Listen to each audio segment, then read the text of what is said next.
So yeah, my webcam's not working, and I don't know why, and I'm not going to spend the next 15 minutes trying to figure it out, so. You just run without your webcam? You can borrow mine. No, I'm not going to spend time trying to figure it out. It's just an optional thing, so whatever. Yep. Odd.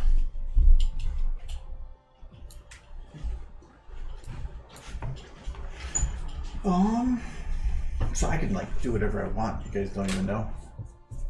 Like, I could be lying to you, and it actually does work, and I'm just spending all my time like on the beach doing a stream.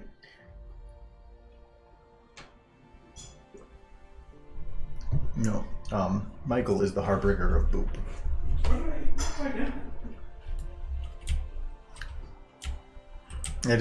I was trying to put it in some things really stupid at the beginning, just because it YouTube will take like, I think it's a certain amount of time within the beginning of the stream. It will grab the image for use in a thumbnail. So if I usually let it sit for long enough. He isn't trash.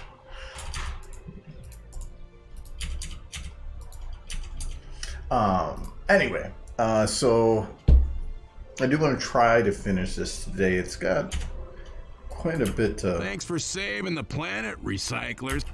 Actually, I might need to play with this camera angle just because I don't want it to be obvious that there's trash, but I'll worry about that a little later. Syria, you had a question regarding how to basically do like the... Actually, let me load up.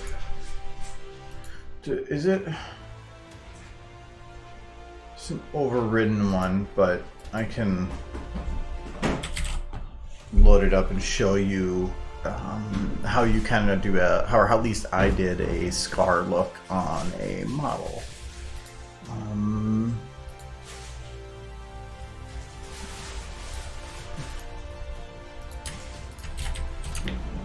So the dirt it looks like it was put on there is stuck, but I have to override the other bits. I do have to find the materials though.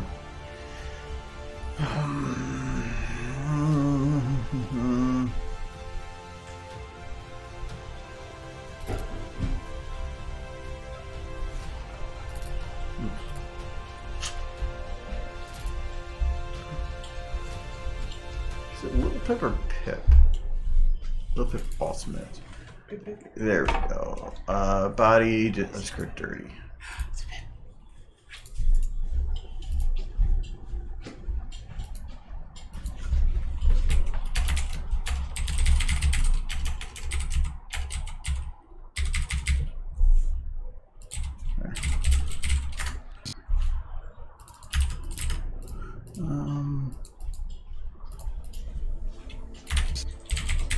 But this is probably not going to work immediately, as I thought. I might just say screw this and modify this directly. It might even be commented out. Yep. So.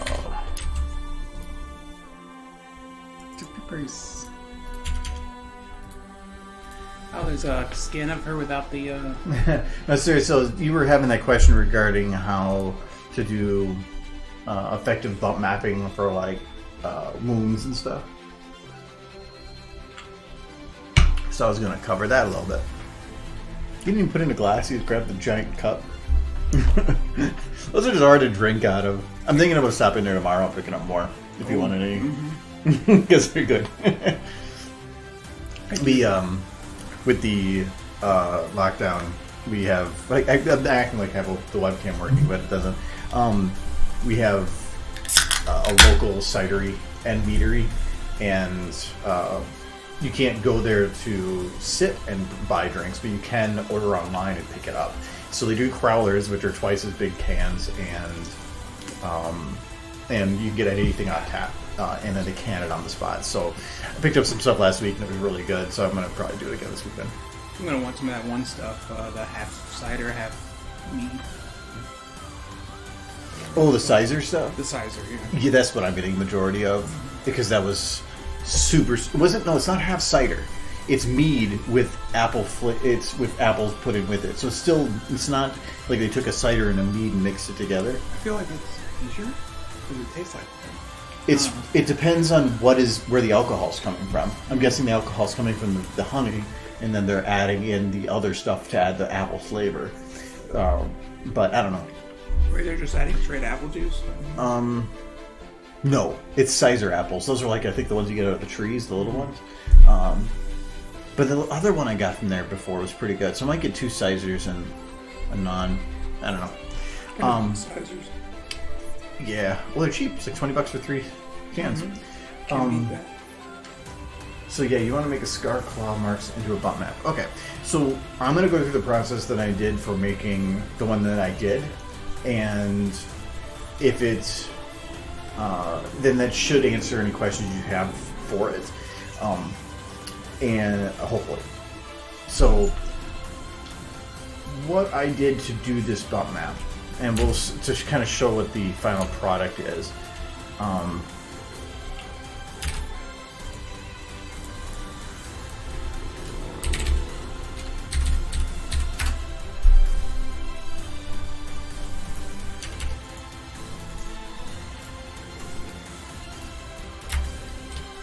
Okay, there we go. So this bump map has 3 different parts to it. So this is what it actually ends up looking like. This is way too strong. But its intent is to not... because there's like kind of a couple different ways you can do bump maps, and the one easy and cheap way is to just take whatever the map is, or whatever the dirt is, and just make that your bump map. You just convert the texture into a bump map, and voila. Or just use the texture itself. It's not the greatest way to go about it. It's a cheap way to get the result. But for this, I didn't want that. I wanted to have it where she was dirty, but it was stain dirty, but that this actually showed like indents into the body. And this is probably stronger than I normally would use for one. But when I said there was 3 pieces to it, that's because there's the standard dirt, there's the wound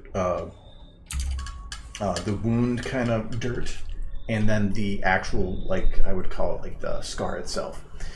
So on this, you can see the 3 different pieces. So the dirt is just, I didn't have it set to the wound or anything.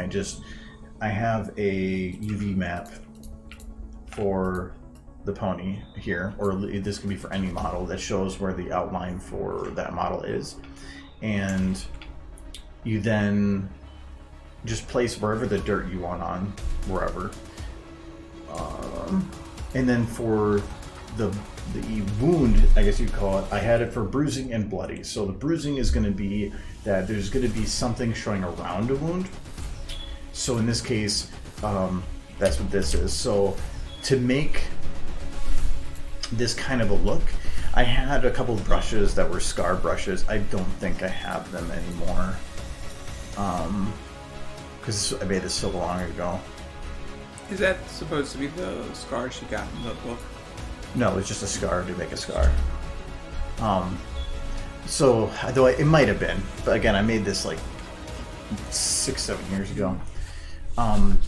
So I just used this scar bit, and I just kind of made it a lower opacity, and then kind of didn't do it in like one spot. I didn't want it to be a harsh look. I kind of faded it around in an area, and then I even turned it a little bit and added a little bit of random dirt. That's why you can see there's more than just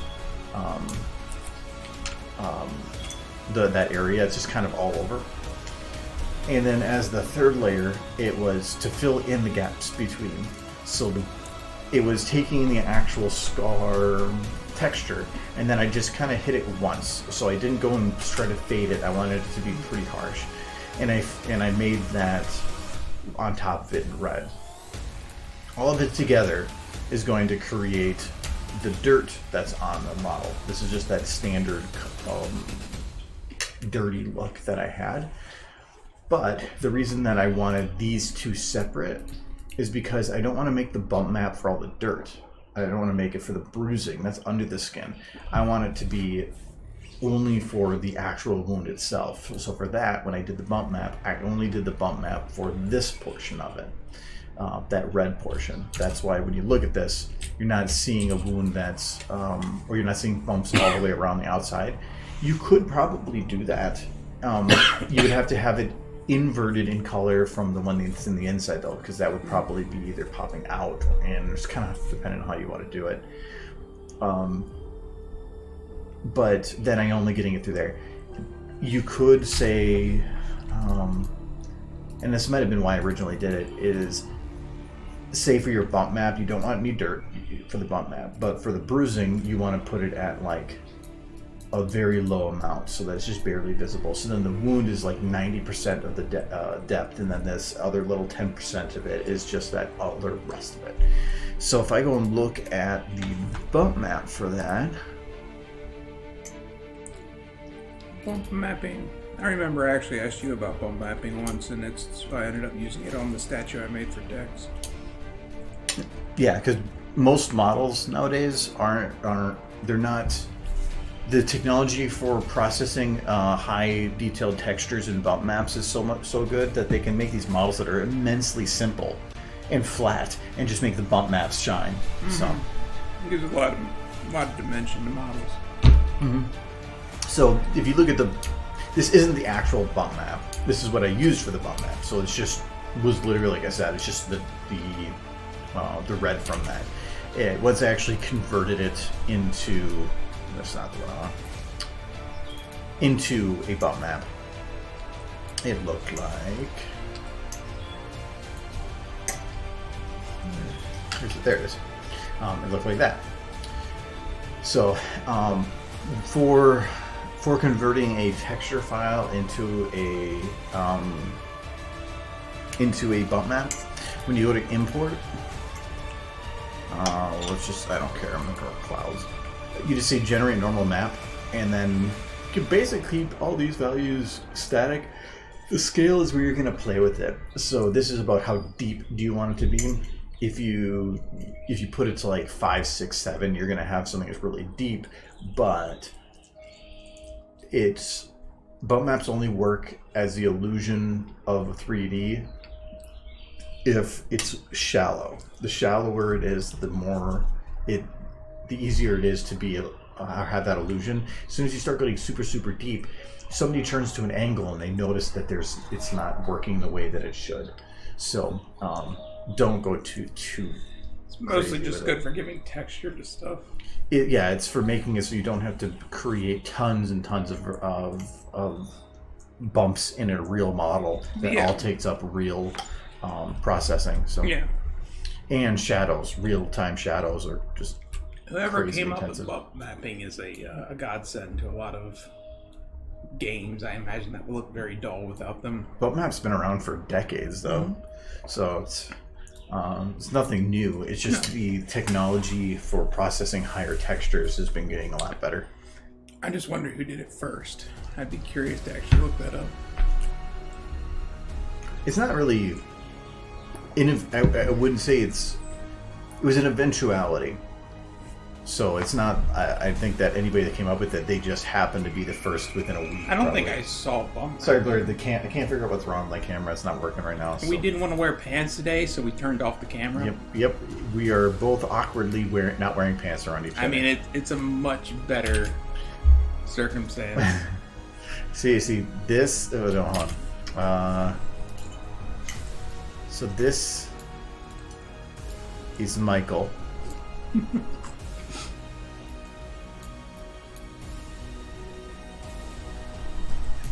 trying to. I'm beautiful.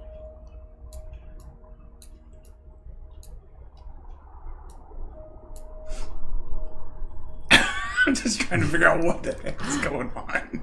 Alright, you got a little hair there too. Okay, good. I got a little bit of hair on my head. Oh wait, we gotta do the body too.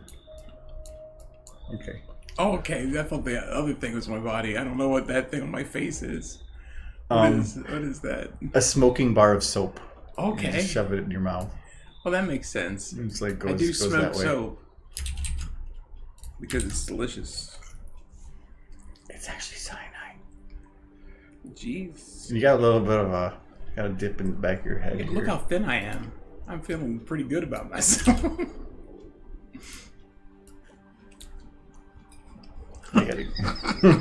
They got gut.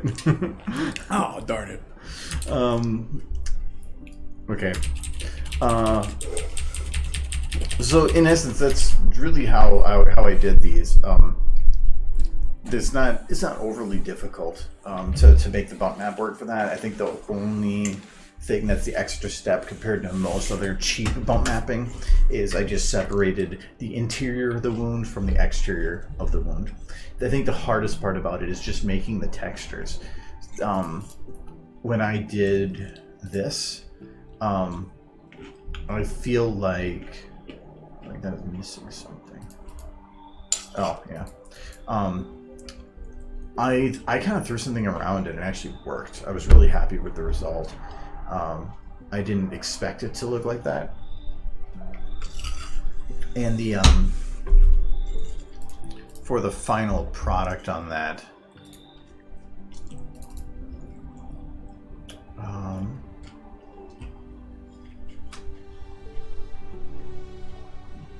it's probably under H.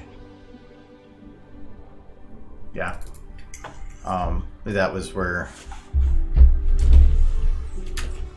she had the wound there. So it was shallow enough to be noticeable, but because of the lighting being fairly balanced and muted from most angles that showed it, it actually worked pretty well. The other one that was in here was the blackjack wound. Looks like a wound. And all of, I can't remember where I put these. All of this pack for like this file actually is a download, and like I even put in here a little description on how to work it. You can swap to here. You then go and drop your model's texture into this folder, and voila. I mean, it was made so that you could easily just add the same dirt, and I've seen a lot of people actually use it, which is pretty neat. Yeah, I mean, if you want to just copy paste it from this, that's fine. Yeah, you should. This file is downloadable. If not, I think it is still on my Dropbox. Yeah, it is.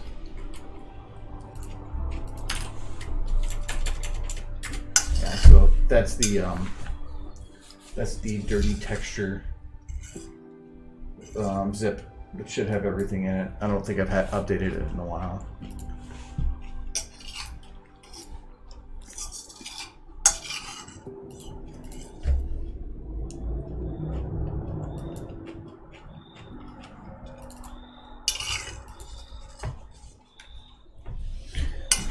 So yeah, play with bump maps. Are just you're gonna have to play with them a while because it takes a little bit to figure out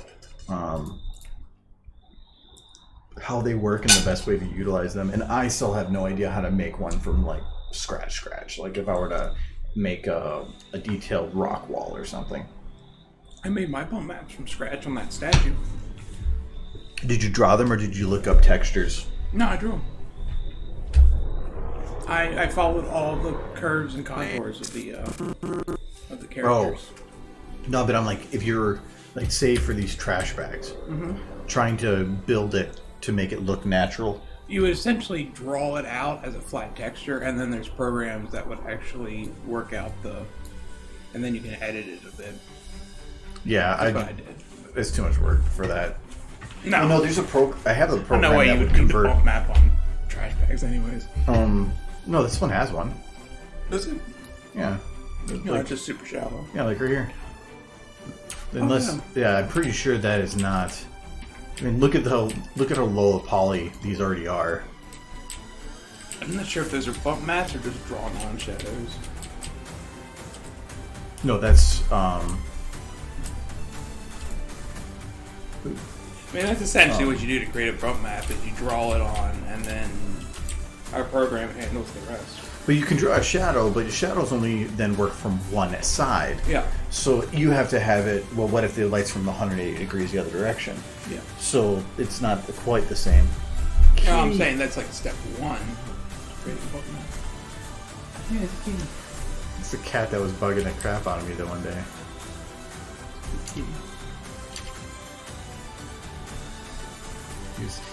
I was sitting on the patio of the deck, and he went and walked up to the gate and stared at me. So I went to go say hi, and he ran away. And then so I went and sat back down, and then he runs back up and stares at me again.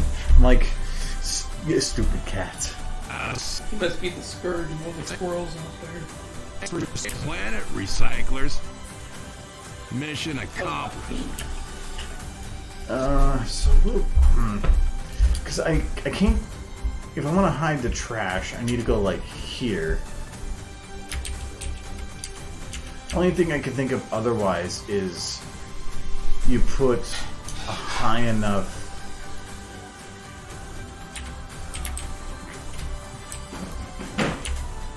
Yeah, and that's not enough too. I could put the aperture like super high, but then that usually feels unnatural. But even then, it's still pretty noticeable.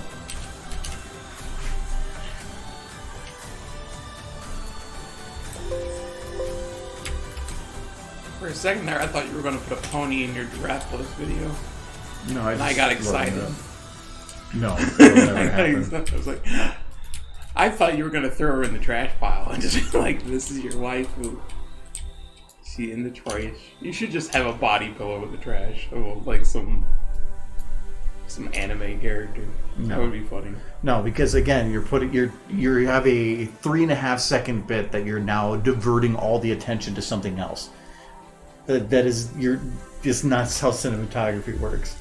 If you want to put small things in the background, you have to make them very subtle and hard to see. But in this, because I'm playing with a depth of field, I would have to put it in one of these areas, and something with a bright anime color. Yeah, that's going to be noticeable. I just want you to know that your wife was trash. No, like putting a little nuclear things in there, I think those are fun and a small addition. Like, those don't... To me, the barrel could fit. It's only the small little symbol that changes it, because, people are recycling it. Surya, your wife is trash too. Just let me know. I mean, I could... Because right now, the main issue is the trash that is... It actually was the game.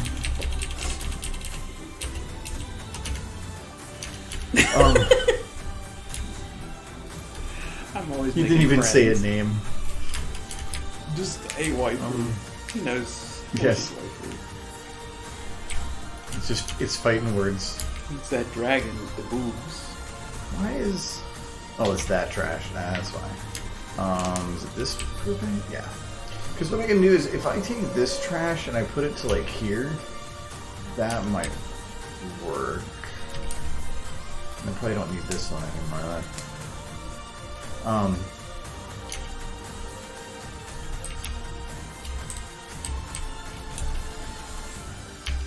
Why do they even give her boobs, Surya? She's a reptile. Reptiles don't have boobs. She doesn't. She does, though. No, she They're doesn't. very pointy. Because that's just how they represent anyone really feminine. They give them boobs. Exactly.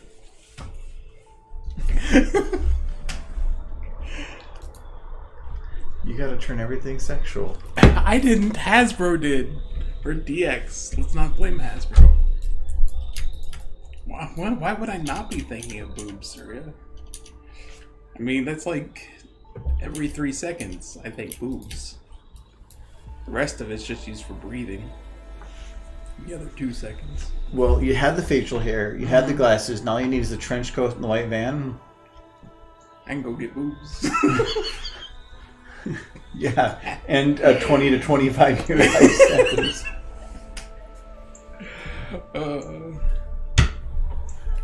Alright, Thanks for saving the... So, okay, gotta do the lip syncing for him now. Why doesn't Rathlos have boobs? He's a dragon. He's a dude, for one.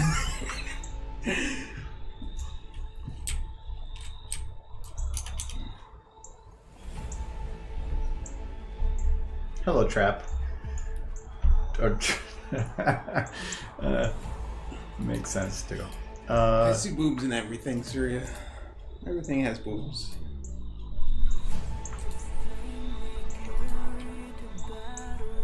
He's not a man, he's a dragon. I know. Wasn't the nickname we gave him that one night Rakalos?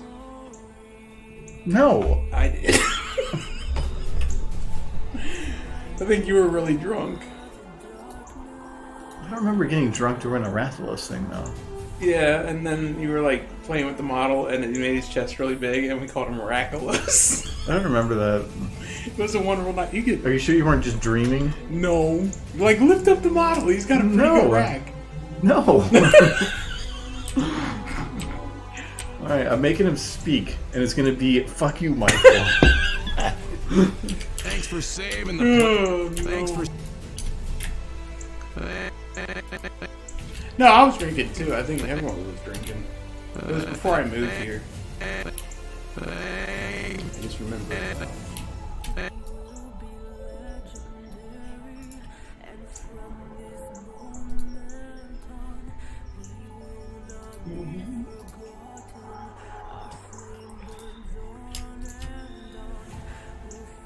kind of want to move Jaw up here. It's really frustrating having them separate. Yeah, I'm going to do that.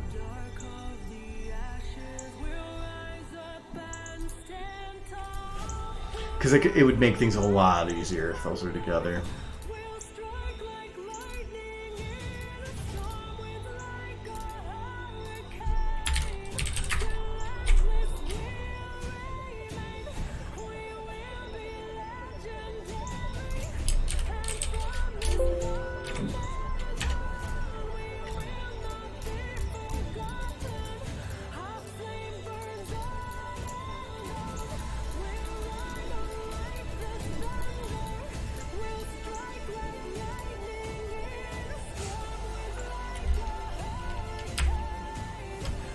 Actually, I'm just going to grab all of these then. Is there any other ones? Neep. Okay. So we want to put this under lower face bones.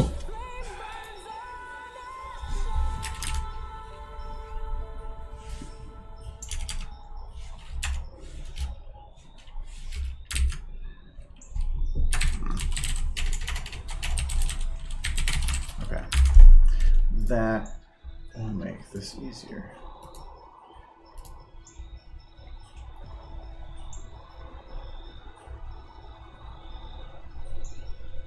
Except for it didn't actually show up here. Oh. I know why. Oh, I'm not...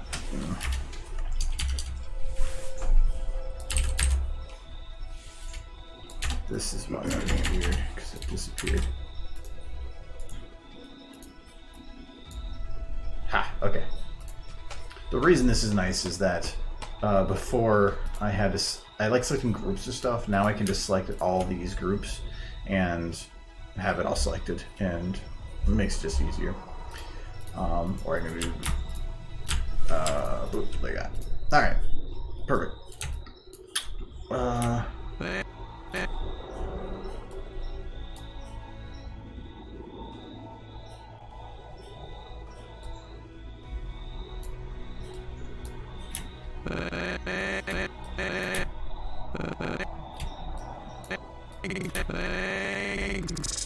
Thanks.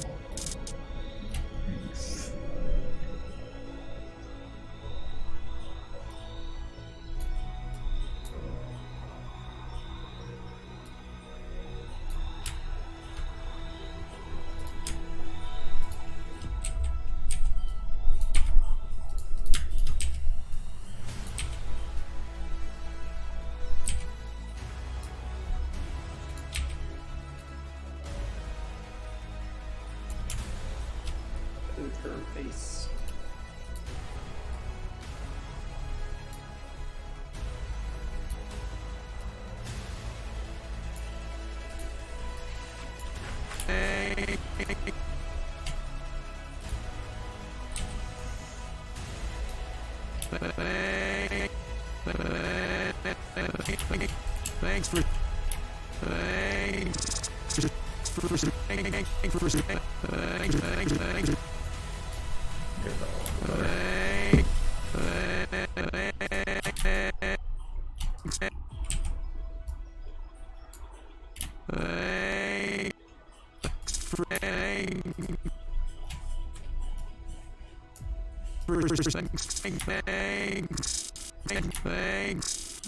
Look outside, some of the trees are starting to get some green on them. Yeah, well, the weather's going to be pretty consistently nice, and we just got like a whole day of rain the other day. So yeah, I expected it to explode.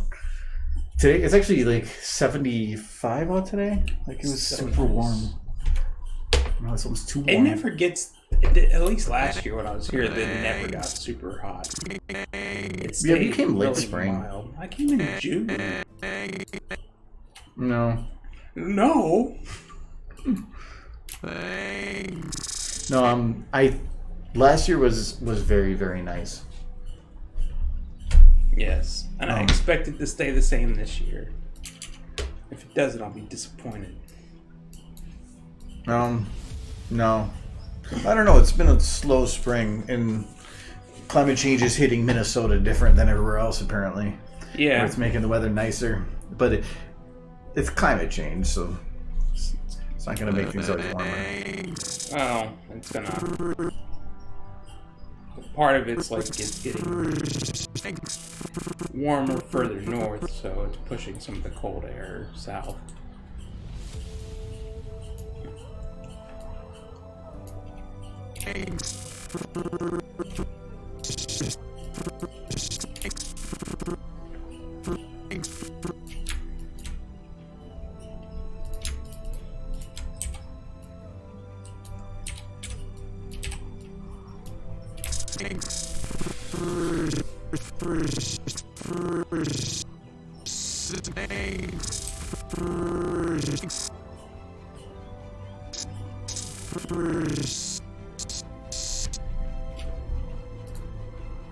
Twisters and rainfall. There's more tornadoes in Kentucky. There was one here. You guys get tornadoes. My parents just had a real close call with a tornado here recently. Took out the barn down the street from their house. And they were okay. They lost one of their ornate pear trees. Snapped in half like a twig. Ornate. It was an ornate pear tree. The tiny little pears that tasted super nasty. I tried one. It was not good. There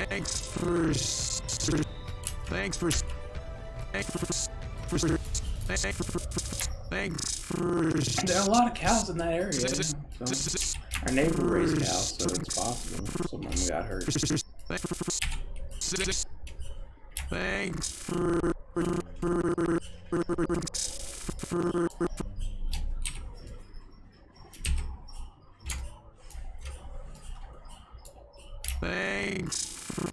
My parents used to have horses, but they didn't get rid of them all. They got rid of a lot of them, and then their last one died of old age.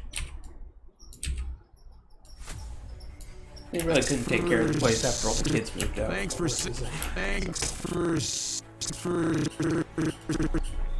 They got old and we left.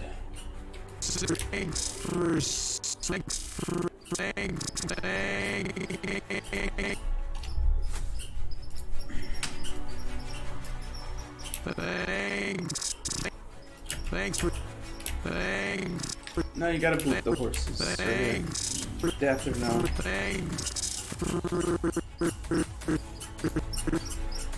They're too cute not to boot.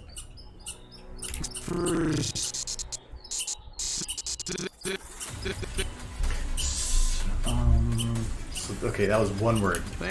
You did it. Oh, that's two words.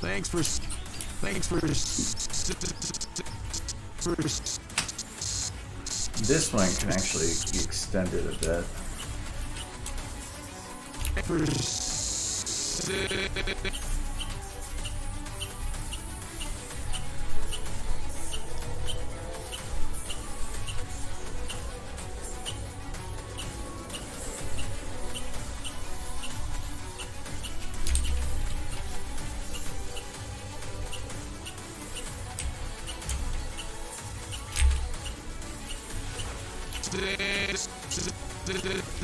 Oh, he's been doing it for a really long time. Too, as part of it.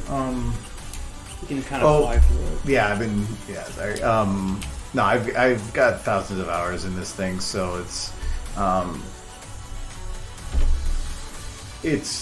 personalizable to a degree, but I just, I know all the keyboard shortcuts, and it feels more like a video game compared to a lot of other softwares. But the one reason I like SFM compared to like Blender and a lot of those is that it's simple. The UI doesn't have tons and tons of buttons. It's pretty specific to what it needs to do, and that's it. Plus, I always use the graph editor for a lot of stuff. Well, most other softwares are more used to like using I use the motion editor compared to most people that would use the graph editor. You're supposed to use them in conjunction. I just like the motion editor, so I just use it for everything.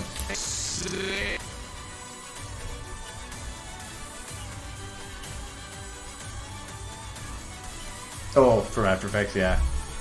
Well, no, if I go to Graph Editor, that's where I can actually set up specific keyframes and have it math between the two, and that's probably what's you'd be more used to in, like, say, like Adobe products. Motion Editor is instead just about modifying the line, and then it just samples the points in between to make it approximately what it should be. But that's why it's called the motion editor instead of where the graph editor is supposed to be, from the way I see it, the major animation, and then the motion editor is about smoothing those out and making them feel realistic.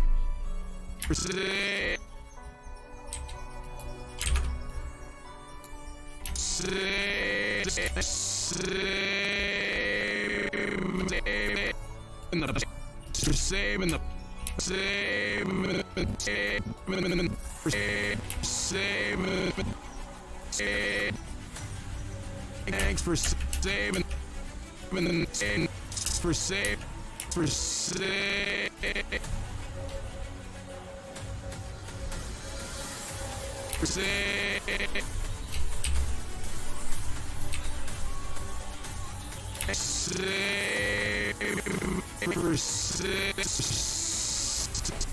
I think it's here at your stream that I realized how blind I am. Without your glasses? Without my glasses, I cannot read a single word on that screen.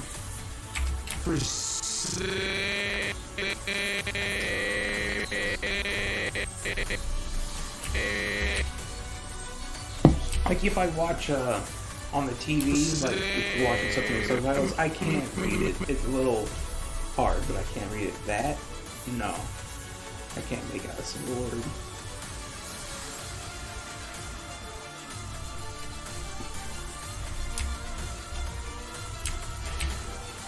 Also, I think the one thing with SFM that I kind of like is they simplify some of the mouth movements where they're all pre-made into flexes instead of a lot of 3D softwares. You can kind of do the flex thing, but it's a lot of bones and making things work. So that lip syncing is so much easier in this, especially since with this model I put the bones in, or the flexes in, so I made it to what I needed instead of just giving every option available. So thanks for saving. So it's just nice because you can just combine a couple of them. It works kind of well with Rathlos and not at the same time.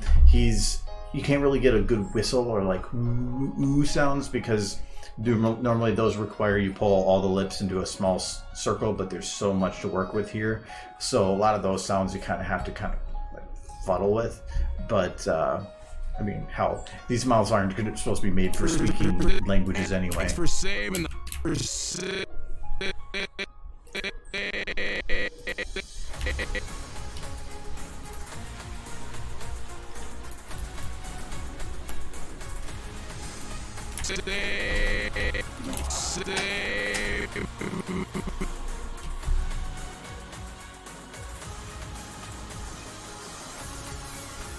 have to pause every now and then because I'm like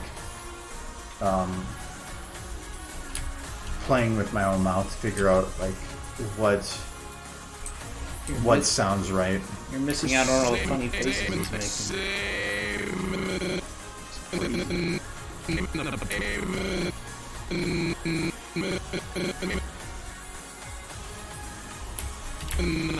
And I tend to do with lip syncing where there's a lot of sounds that happen. Or when you go do the mouth open, a lot of the times the mouth open is just open. It's a fairly simplistic action. But what really matters is the sound before and afterwards. So like here, so the save and then N. So I'm going to end with an N. I'm going to do the N sound and then do the open afterwards. So save in.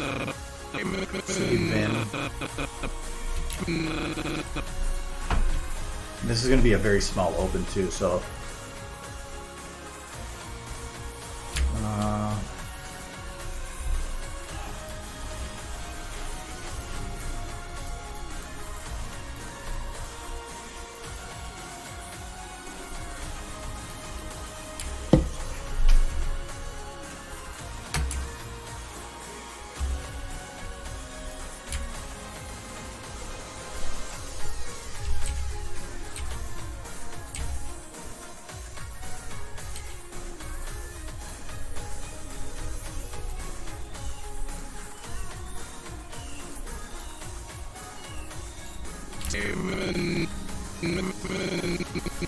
Okay, so now I'm going to go and add the open.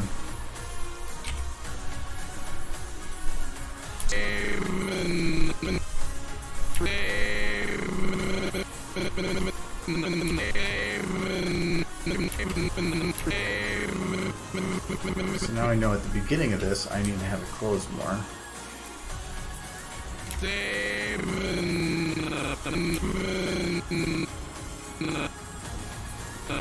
And this needs to be pulled back more.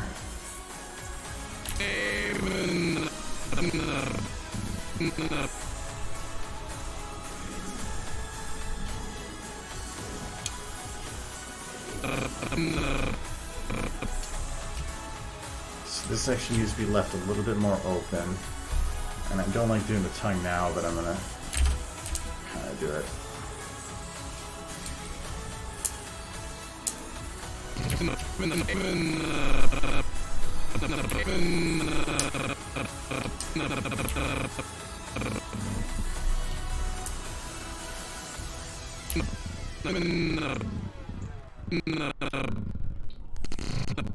This one's P at the end, so I am going to do the open because I want to make sure it closes at the end.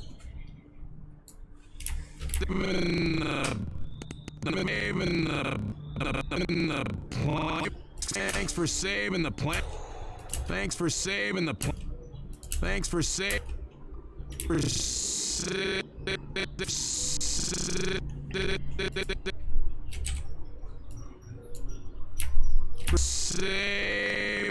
Oh yeah.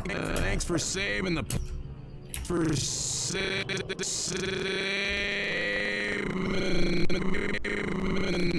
So even this, I want to make sure this actually continues forward a little afterwards. I just wanted you to lip sync him to Danny DeVito saying he's the trash man. Trash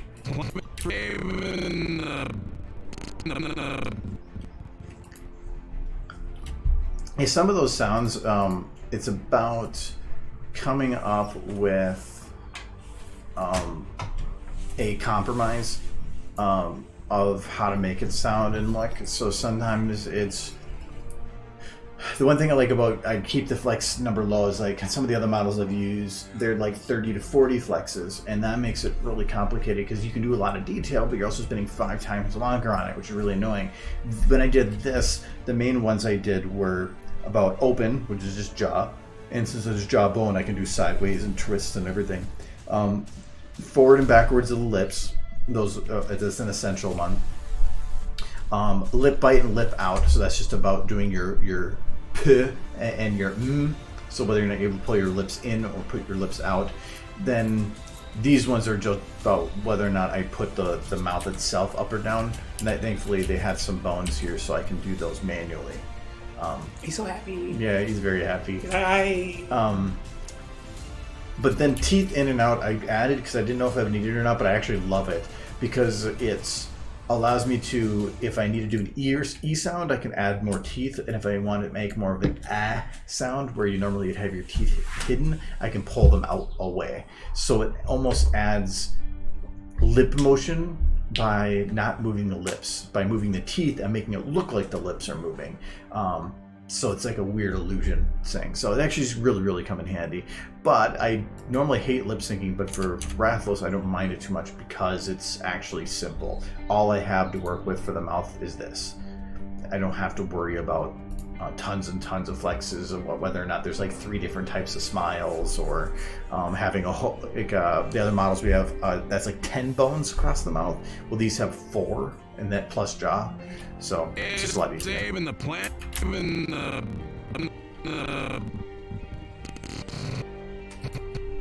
Okay, so the Johnny. Oh, that's the other reason too. When I had this, like, when I had this the body turned off before, I didn't have jaw as a selectable bone. Now I do. I like that. So now P, I'm gonna do my lip bite and my pucker. And I'm gonna take the jaw, I'm gonna move it down and turn it up a little bit.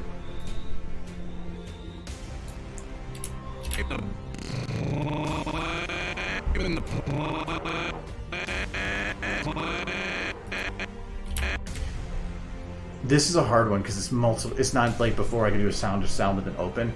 Planet has 2 syllables or 2 sounds in the middle. I'm gonna have to do this in some pieces, and then have to probably adjust the jaw afterwards.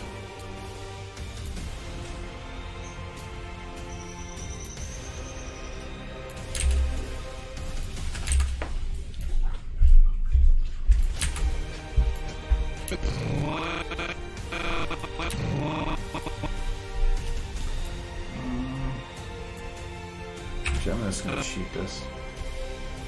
I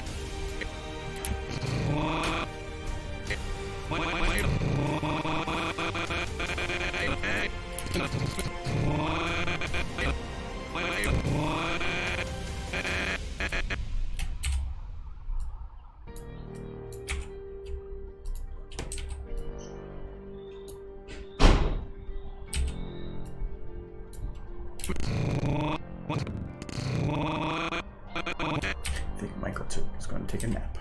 He was kind of tired right now. Okay, so not so up there.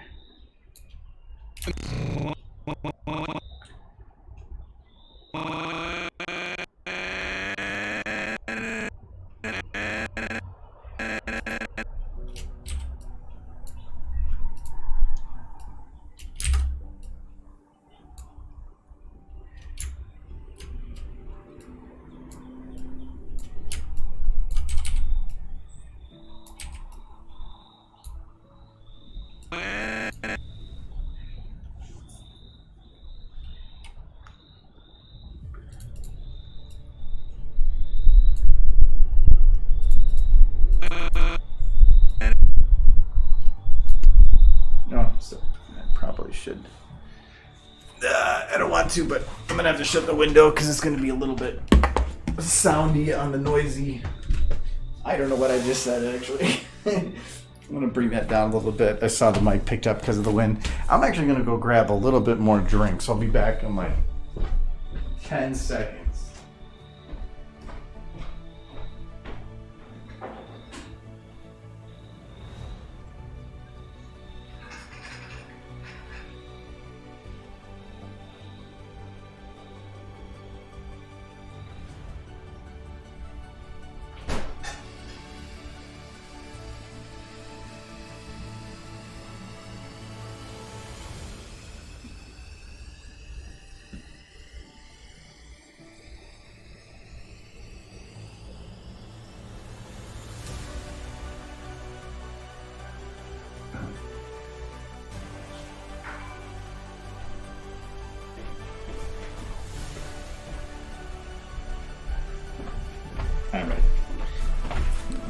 I realized I emptied my growler, so I had to wash it quick.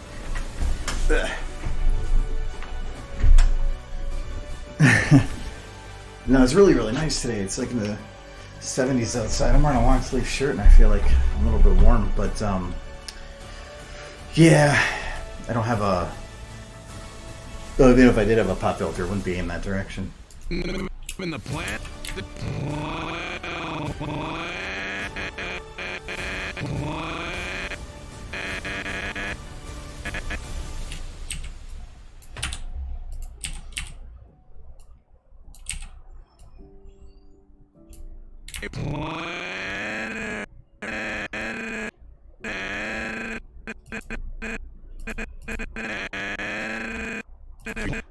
Okay, so this tongue needs to be stretched a bit.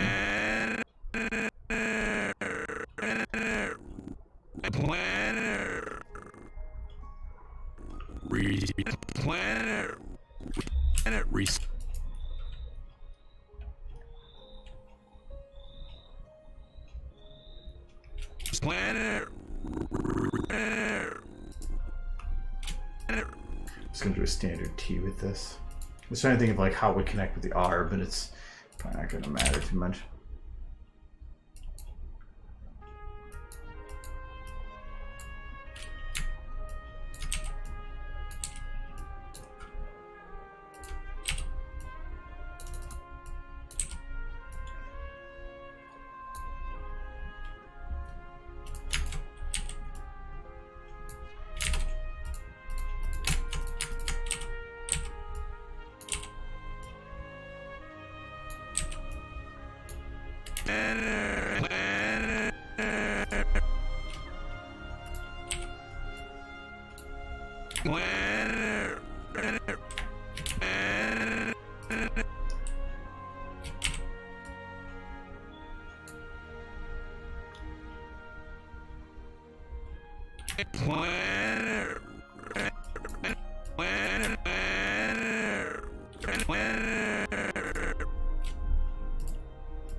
It's too much T.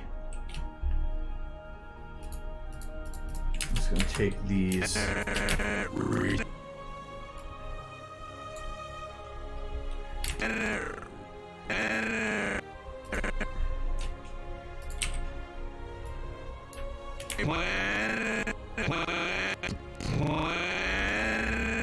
This is where the teeth come in handy. So I'm gonna have the teeth out here, and then have the teeth pull in here.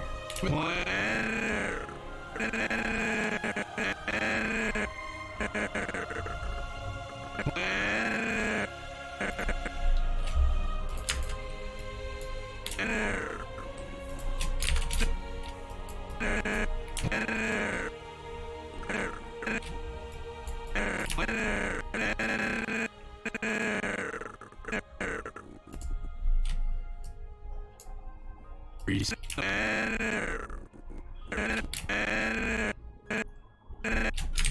think this needs to be moved and scrunched a little bit.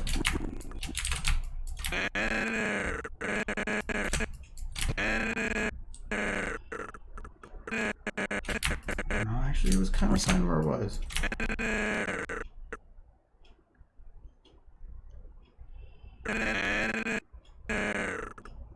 No, actually, kind of does work there. I just got to finish what I'm doing here.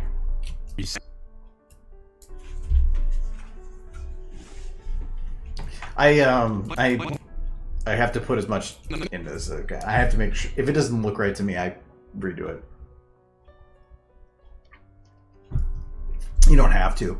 Like it's Pony, but I had the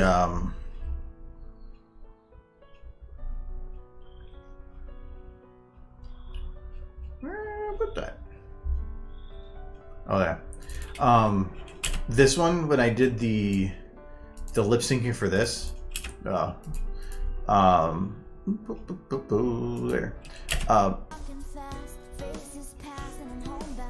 I actually did that by puppeteering, which is a and it's harder to do it on this because, well, I guess you could kind of do it with the bones, but puppeteering is where you select all of something, and like say I select his head.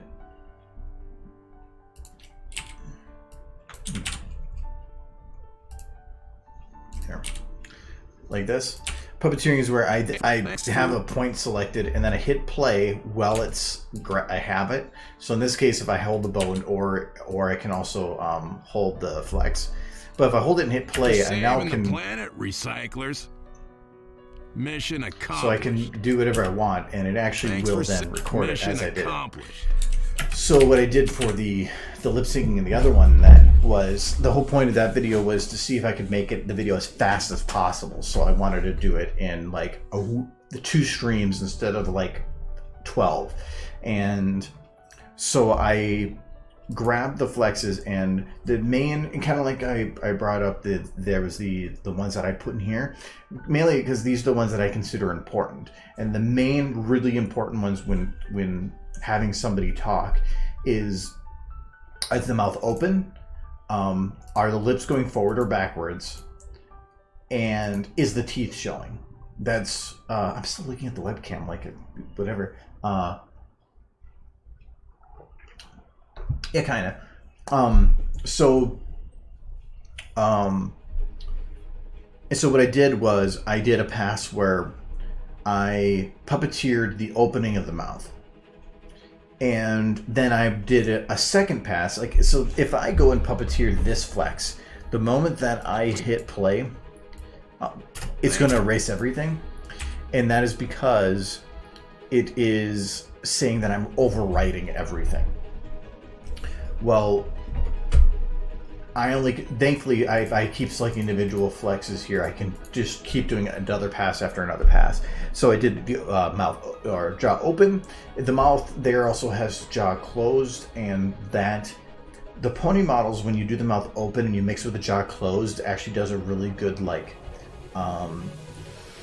of a lip pull, mouth pull back, kind of like in here how I'm doing. I'll take the jaw and I'll move it backwards to do certain sounds.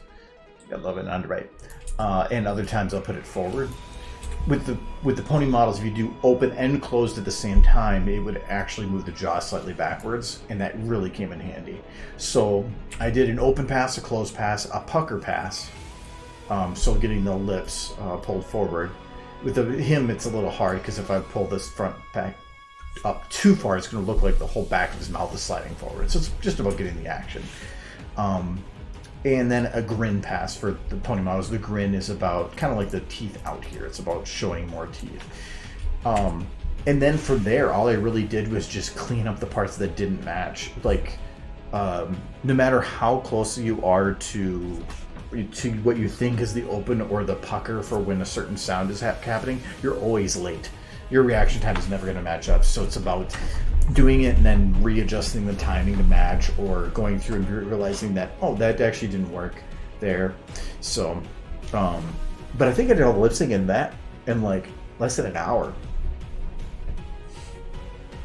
But I also, just knowing what's on camera, what isn't, I didn't have to do the lip syncing for a lot of the certain parts. In the planet. Thanks for saving the planet. Thanks for saving the planet. But and there's also about adjusting the lip syncing for the situation. Rathos to me looks the best from the side. Thanks for saving the planet.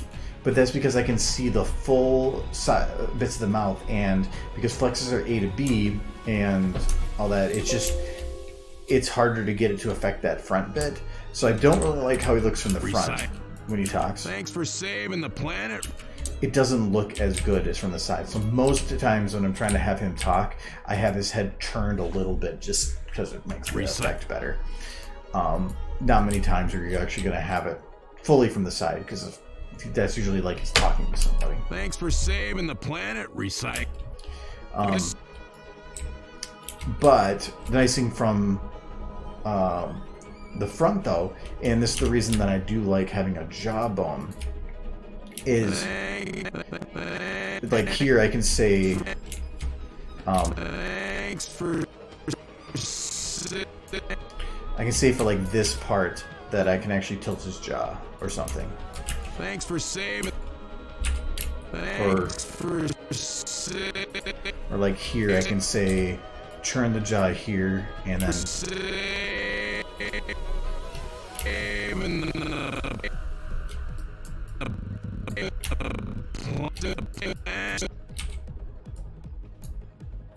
For saving the planet. so For saving the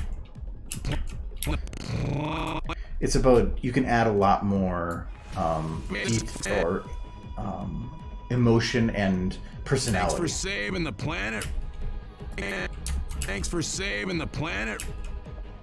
Saving the planet.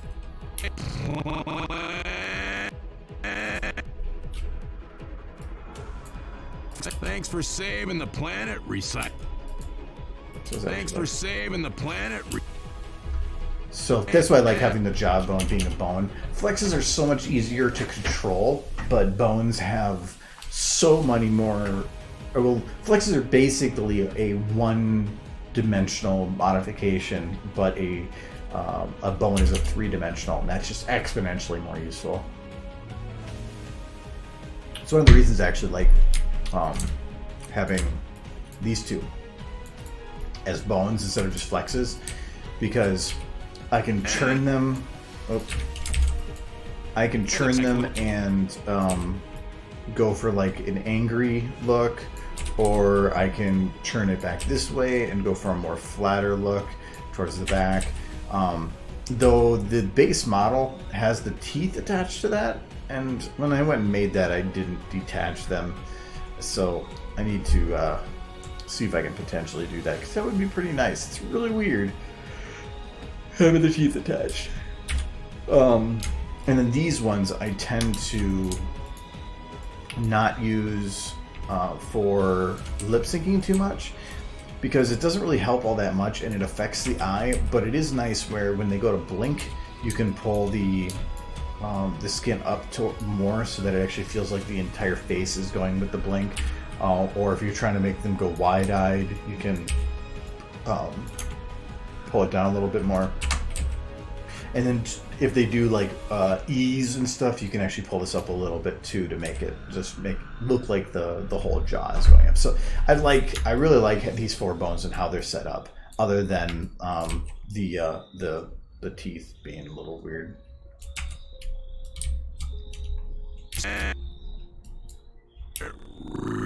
And I also have it where I have a nostril flare, so I can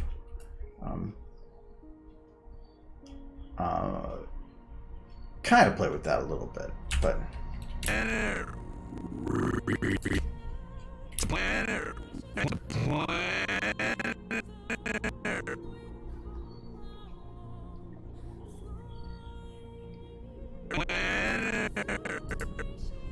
think this is going to be another jaw pullback, but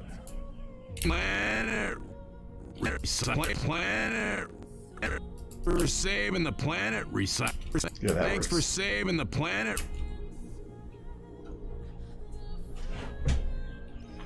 Oh no, there's tons of faking it. Like,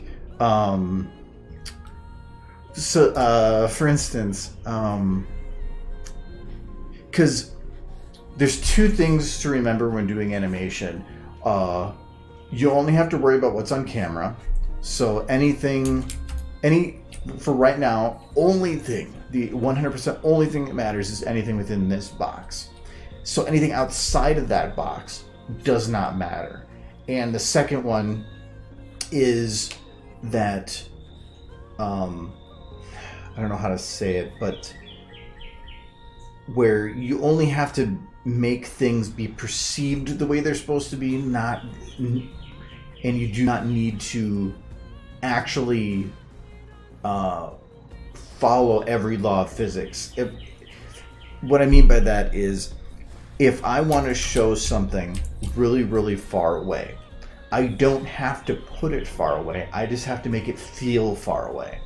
And so, in this distance, they kind of just set up that stuff, but that, still doesn't feel all that far away. But on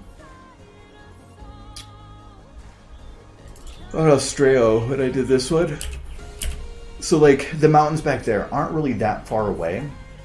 It's about sizing them and moving them in certain ways to make them feel like they're far away. So like here, I still feel like the depth of field should have maybe been a little bit higher, but all of these models, there's 3 different layers of hill here. One right in front of Rainbow Dash, a second one that's grassed here, and then the rock one down here, and then all the mountains. So to actually make things feel actually further away, because the further something is away from yourself, so, the less it's going to change, parallax in comparison to the items behind it. So this mountain right here, even though it is still in front of the one behind it, it is so far away that the change of the camera from here to here should not really show a difference in its positioning. But technically, because it's in reality not that far away, it did show a little bit of a difference. To offset that, that mountain actually moves up. So, or moves to counter the motion that the camera is giving it. Same thing with a lot of these mountains, is everything is moving and shifting to counter the motion that the camera is seeing in it, therefore making it feel as far away as it actually should be. Same thing with these. As this is actually turning around, these 3 layers are actually not that far away, but each layer is moving and shifting to the left a little bit faster than the one in front of it. So it gives it the feeling that things are actually further away than they are. When I was watching anime, I noticed that that's how they were doing it, so I did the same thing in here. This one didn't turn out so good, but you can actually see the error with it. Particles were attached that were creating the trees to a hill, but they didn't want to move with the hill. So you can actually see here the trees start separating and floating higher above it. That's because to make those seem further away, they're actually moving with the runner, even though they're not that far away. So it's an illusion to make it feel like something is further away than it is. This one I don't think it really did much because I'm going moving towards them, not side to side, and it really didn't make a difference. It's a little silhouette. So this was the other one that I did it with. So when he's falling, in most of this shot, he is actually not moving. He is not, the camera is moving around him, but he is staying stationary.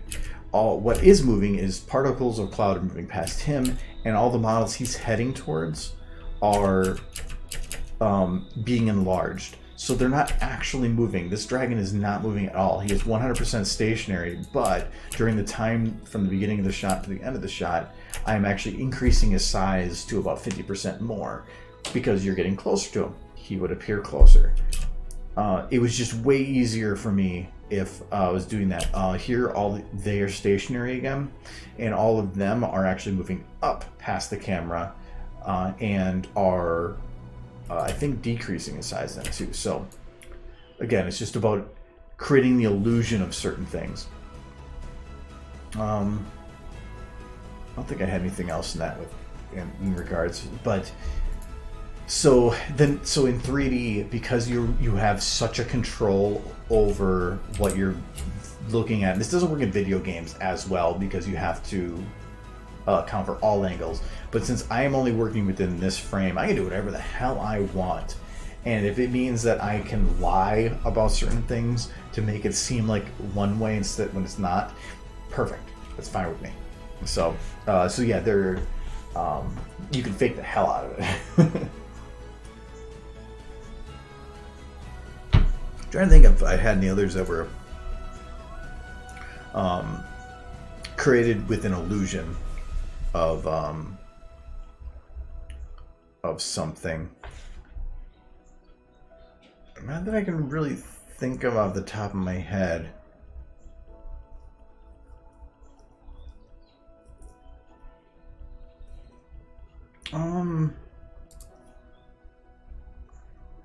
So there's something to remembrance, but I don't think, not that I can think of. Yeah.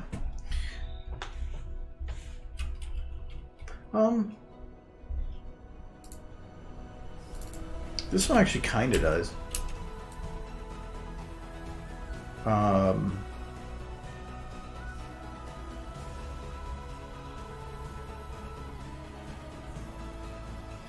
Like, this plane is not actually moving. The camera is I think the one moving in all these shots.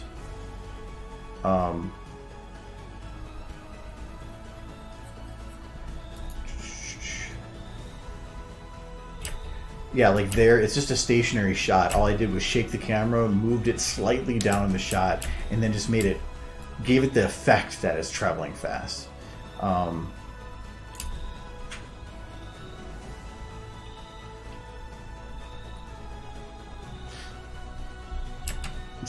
thought there was something else with that too. Oh, here's another one too, right at the end here. These models on the sides here are actually are coming in towards her. So the camera itself, you can actually see the motion of the camera. It's not really moving that far. It's only moving a little bit backwards. But having these models come in makes it feel like the whole perception of the shot is changing when it isn't. So yeah, they actually slid in.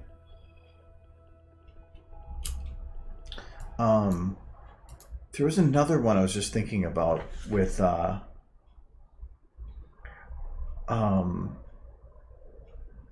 I can't remember what it was. About alluding to one thing and giving another. Nah, I can't remember. It's a neat one though. Saving the planet. Well, if you this is a little different, but in terms of knowing the limitations of software and working your way around it, in this one, well, not this one, this one, I was not unable to make it work to have both an underground area and an above ground area where she moves out to in this shot. It was not something I was actually able to do at that time. If I had her underground, I had lost all the lighting, and when she went above ground in this shot, for that full spin shot, it just wouldn't have worked.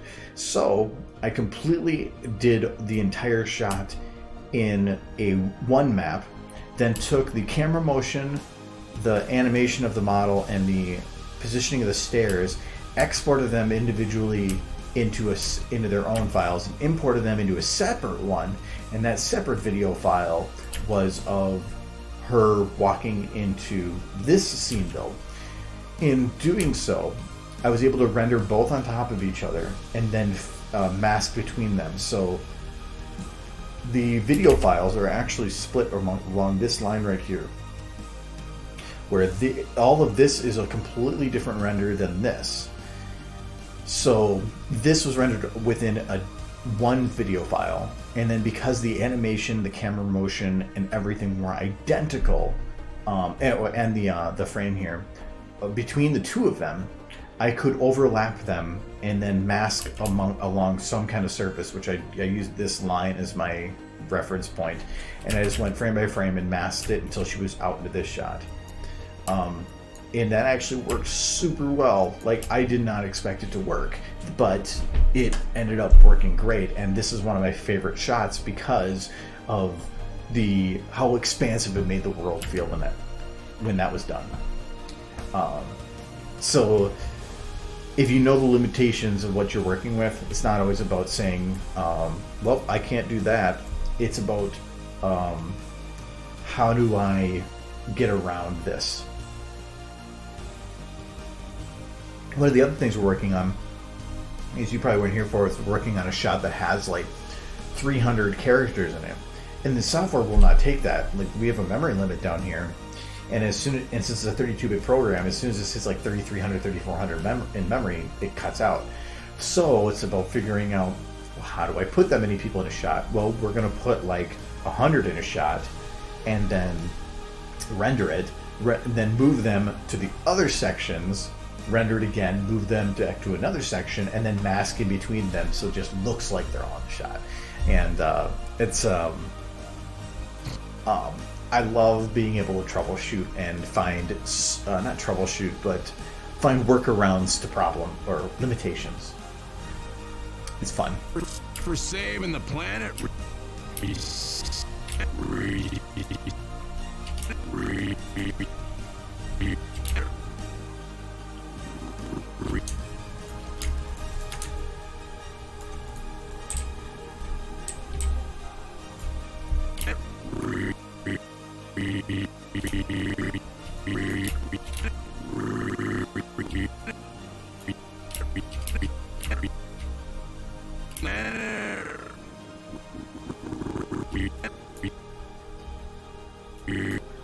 Do I have an R already? For saving the planet.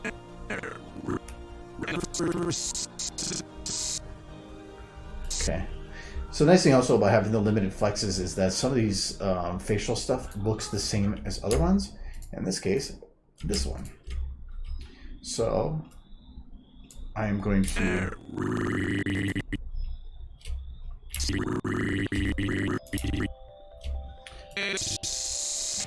so this kind of looks like a R.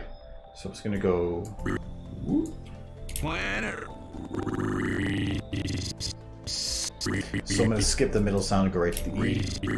Re. But it's not just E, it's E.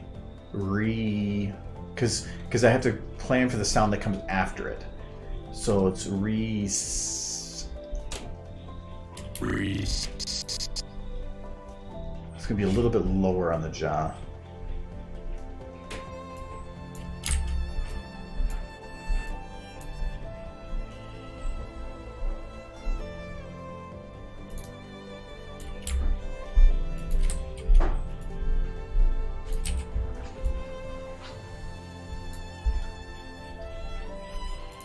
How was your nap?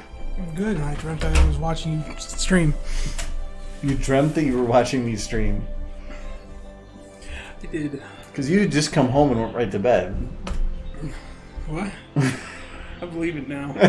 Convince me of anything at this moment. Yeah, you actually were sleeping in your car with your car running. I thought you were just going off yourself, but I went and saved you. Just walking into the garage, see me just like sit in the car with the engine, the garage with the engine running. You're just like, I'll leave him do it. I just accidentally parked my car in the garage, shut the door, and then put this tube on my exhaust into my car. It happens. I tripped and fell into suicide. I tripped and fell and brought the suicide note. It's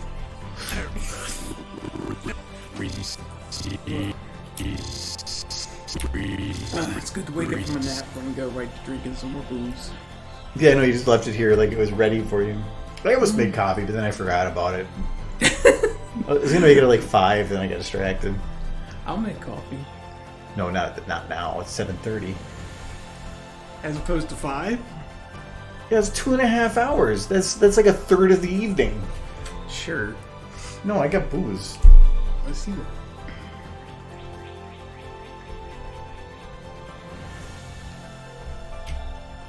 Thanks, Strat.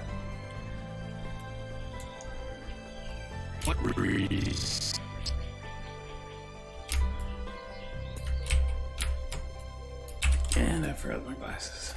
You always do. Okay.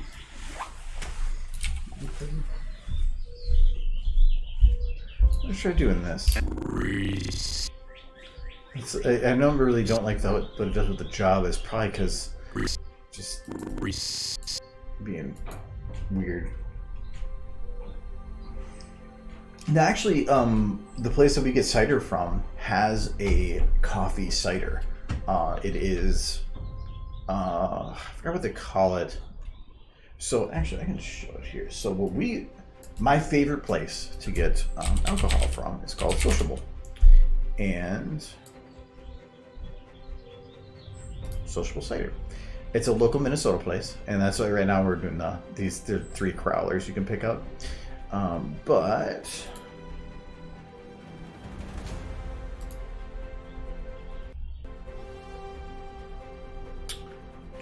Where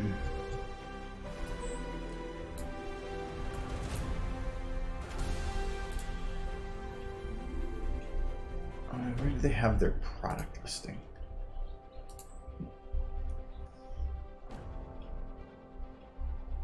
I actually have a sociable shirt. I like them that much. And they have a food truck outside. It's really nice.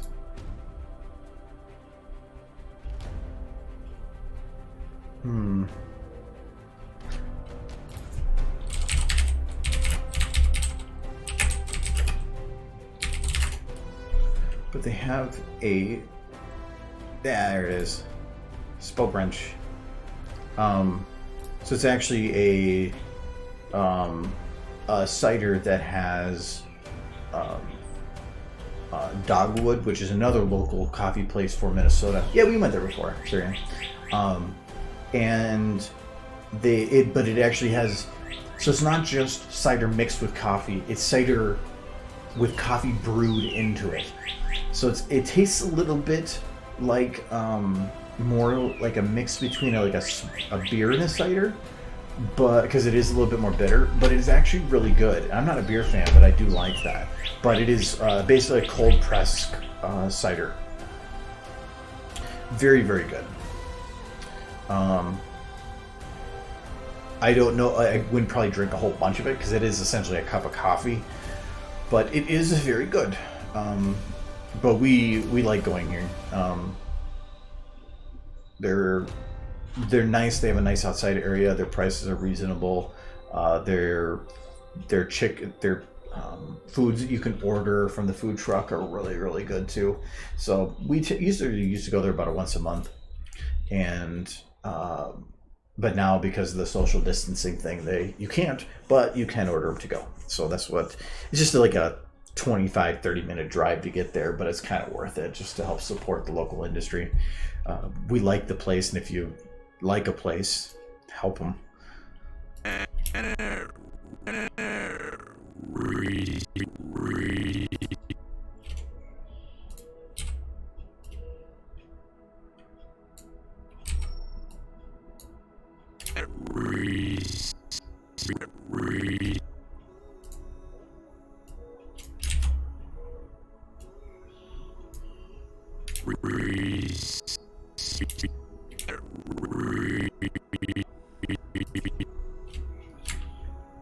So don't like how having it, like right now you see it kind of hit a point and then everything changes. I don't like that. I'm gonna have this continue a little bit.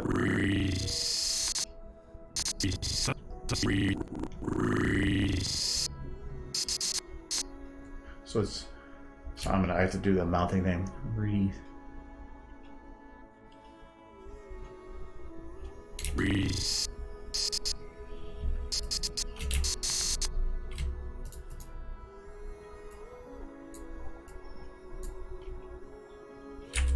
I gotta be careful because this is actually, you see that here, if I put this up too high, it's gonna start flattening out. I don't want that.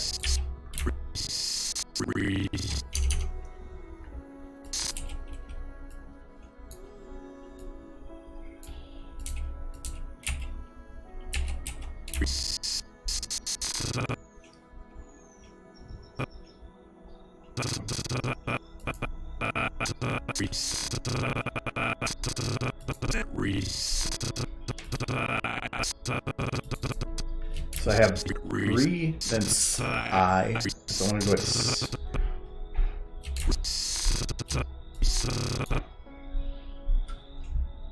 so I'm gonna go back here a bit more. Do that, but then I'm gonna smooth it quick so it's not so weird.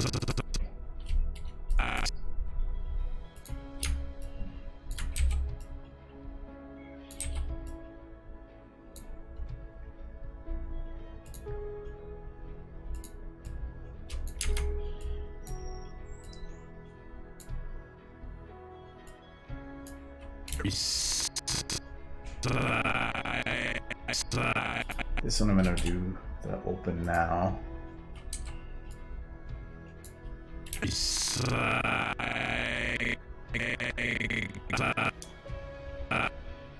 So this is normally psych. If you did psych, your mouth to pull back, but it's recite. Is because the next word that comes with it, your mouth actually won't pull back all the way.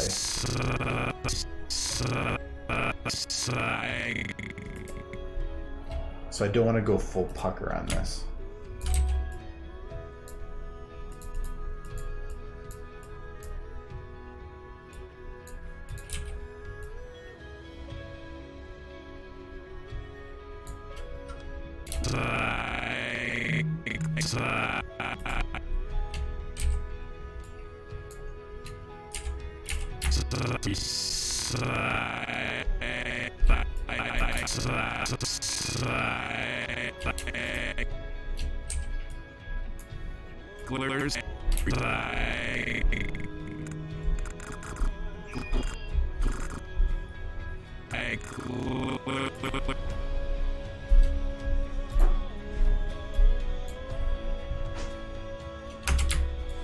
This I'm going to start just doing some guesswork on.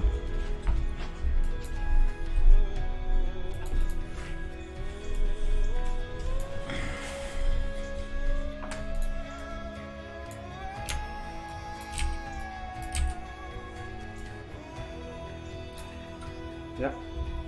Yellow cowlick going on. Got bad hair. You bad head. Just get my glasses. I had to lay back down for like 2 seconds. Access comfy bed. I'm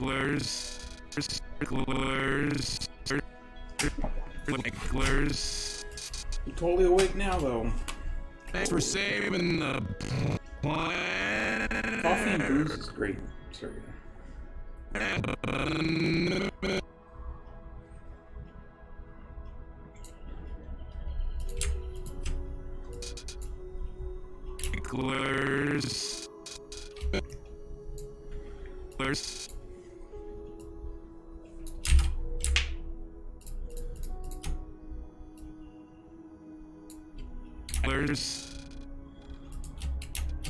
If you need coffee, go make coffee. Huh? If you need coffee, go make coffee. I didn't say I needed coffee. Do you want me to make coffee? See? If you made some, I wouldn't mind some. Okay, I'll make you some coffee. No, you're making yourself some coffee, and I'm just going to piggyback. Okay. As long as the terms are... I ran out of the beans in my container, but I have another one below. There's the Starbucks. We should drink them. Okay, it's just shitty beans. We'll get different beans next time. Starbucks is shitty. That has got to be like the biggest first world problem. Also, we have a Starbucks. See, that's I only eat monkey poop coffee. Yeah. Like, before I go get my caffeinated beverage, I must drink my depressed beverage. That's right. My life is a roller coaster. Might as well make my drinks the same. Exactly right.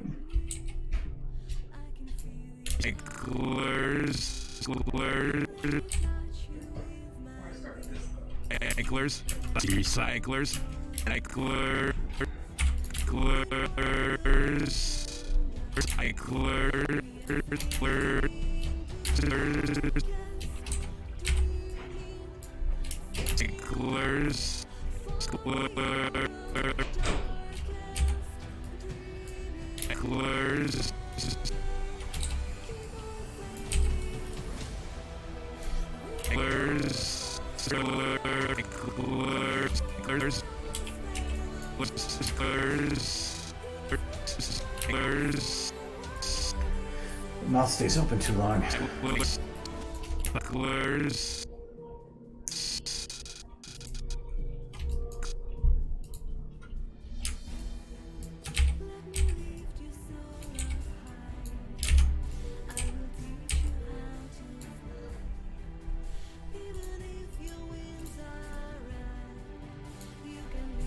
It's too angry.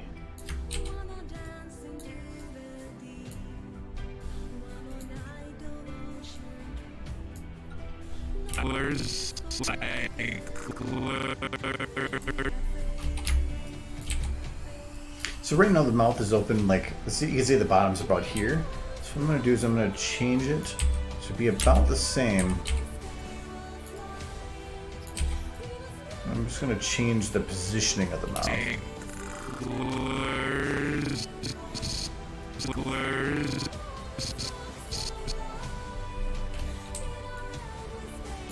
And that helps give it a whole different sound.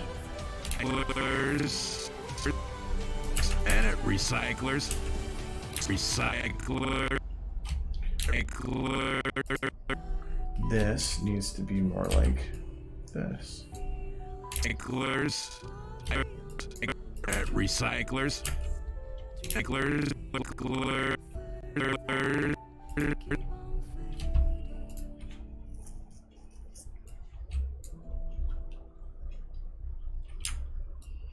Can I?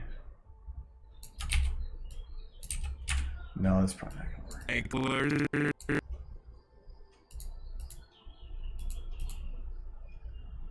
Probably just don't need to open the mouth as much is the main thing here.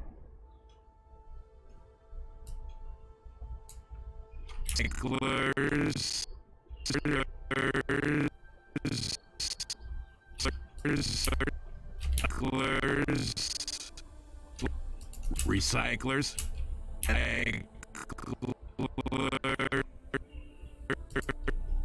So it's the is not working here.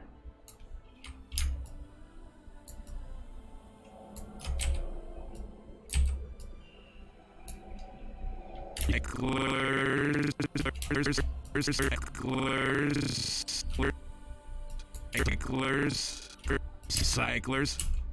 Planet recyclers. Saving the planet recyclers.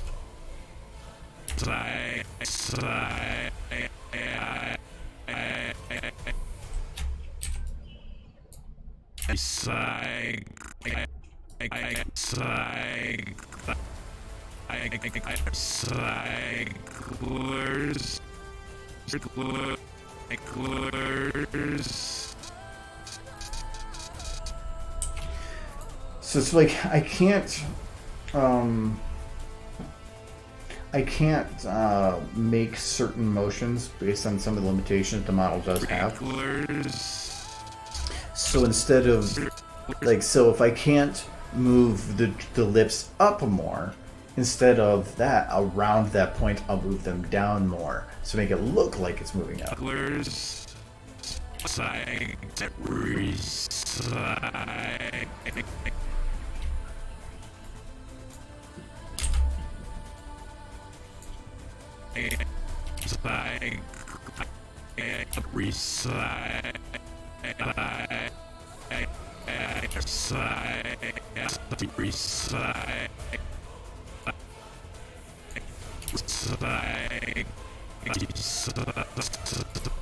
So because of that, like, I need to make this look like it's going down more, so I'm gonna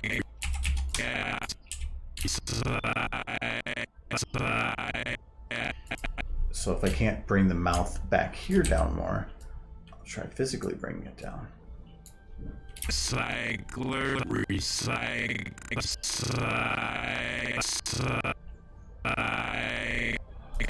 Because of that, I probably should have this turned down more. Recyclers. Planet recyclers. Planet recyclers. For saving the planet recyclers. Thanks for saving the planet recyclers. It's not too bad. Thanks for saving the planet recyclers. Saving the planet recyclers. There's a couple things I'm going to change here. The P right here is not closed enough. And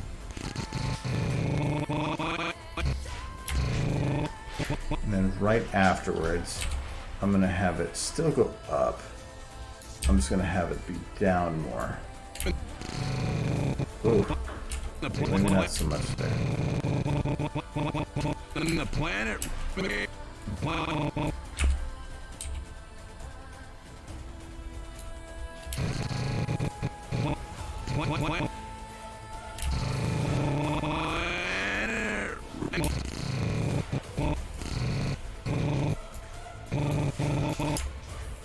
probably actually offset it a little bit.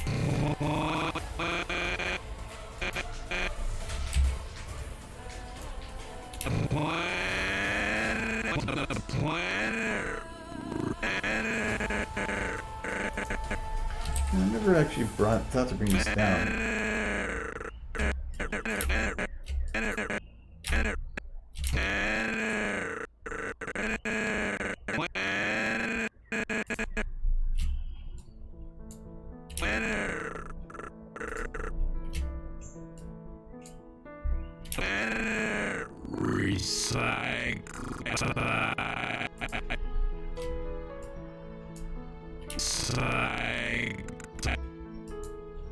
You're saving the planet, recyclers. Thanks for saving the planet, recyclers. A little bit too Saving the movie, planet, but recyclers. I think I'm actually gonna remove this last two. Planet, recyclers. The planet, recyclers. I might take Planet, recyclers. through here. I'm just gonna smooth it a little bit, In the planet, recyclers. just because I don't want to have it be where it looks like it's moving unnaturally fast and just all over the place. For saving the planet, recyclers. Thanks for saving the planet, recyclers. Thanks for saving the planet, recyclers. I think when he gets to the end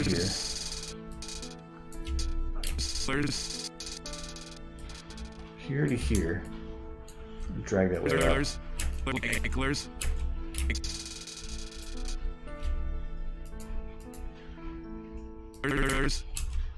Cyclers.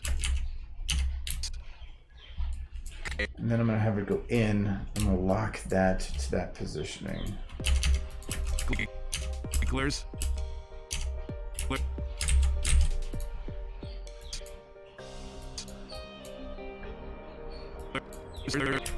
Recyclers. Recyclers.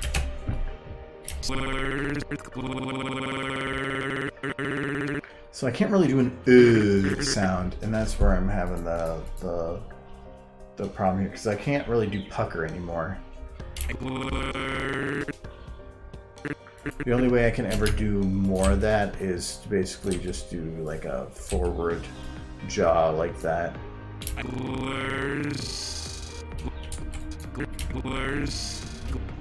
Cyclers. Recyclers. That seems like too much. Recyclers. Planet recyclers. The planet recyclers. Cyclers. Cyclers. Saving the planet recyclers. Recyclers. I think actually would help is if I had it pull back a little bit here. Recyclers.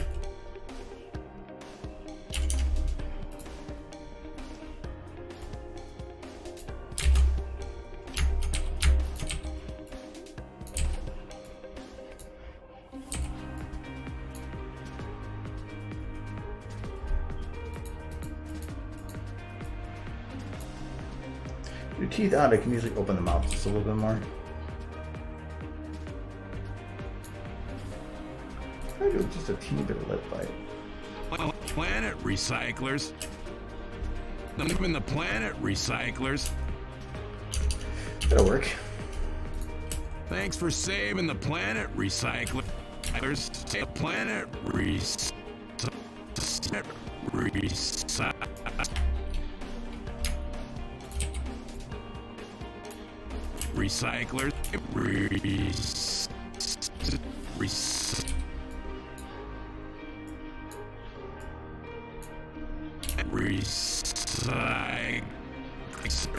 recycler. Recycle.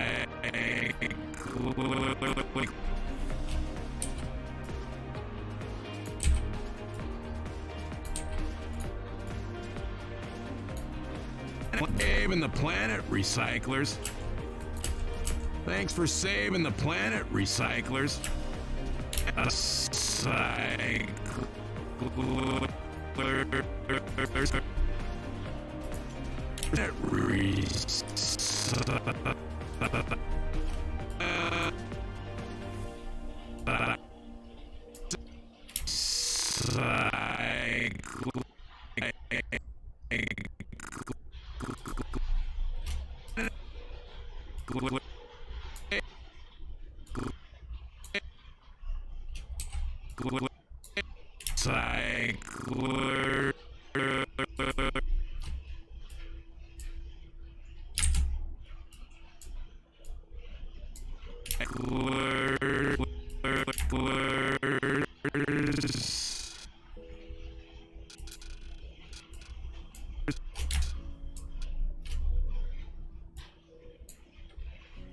Them in the planet recyclers.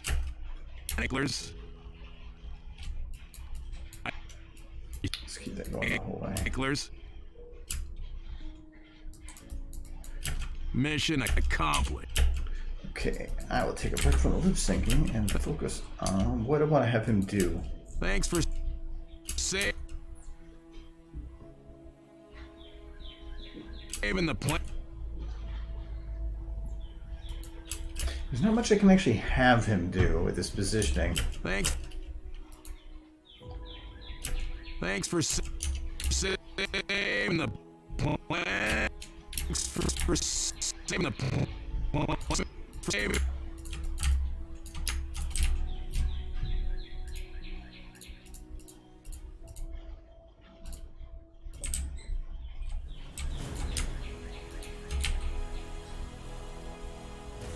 What's your neck?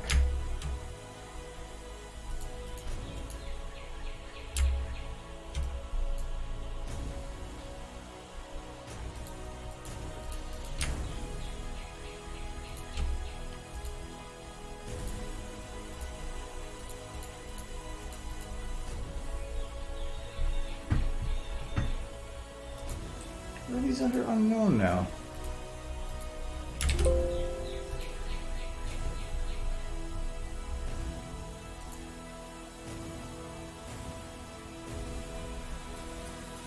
You have any under unknown before? Did I unlock? Did I accidentally delete like a whole bunch of stuff? I can't even check. I feel like I might have.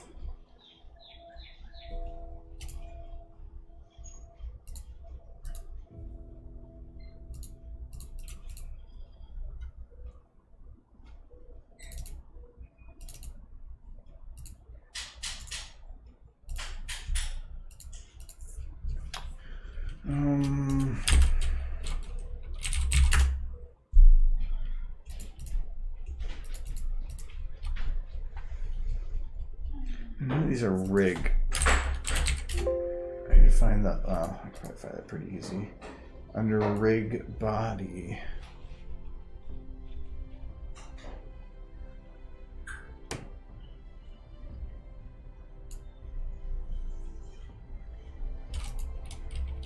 Oh, they're not there because I added these later. That's why I like having software, because it has duplicate. If I add any, I try to say why I added it. Okay. I don't care about thumb right now.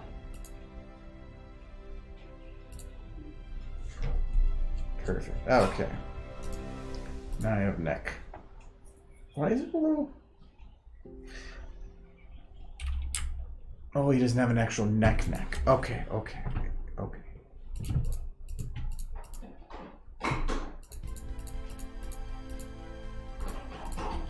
There we go. Just what I need. Thanks for saving.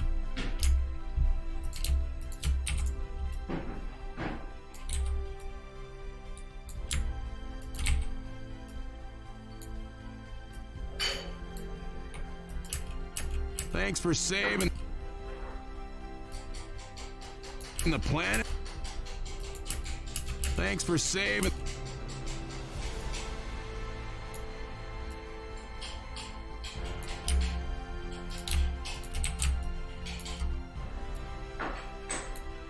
Thanks for saving the planet. Planet recycle.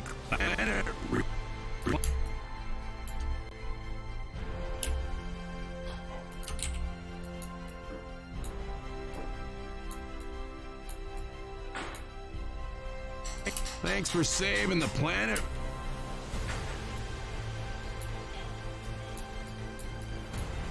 Saving the planet.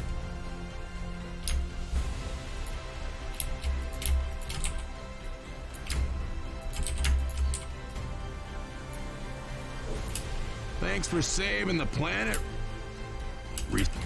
Recyclers. The planet recyclers.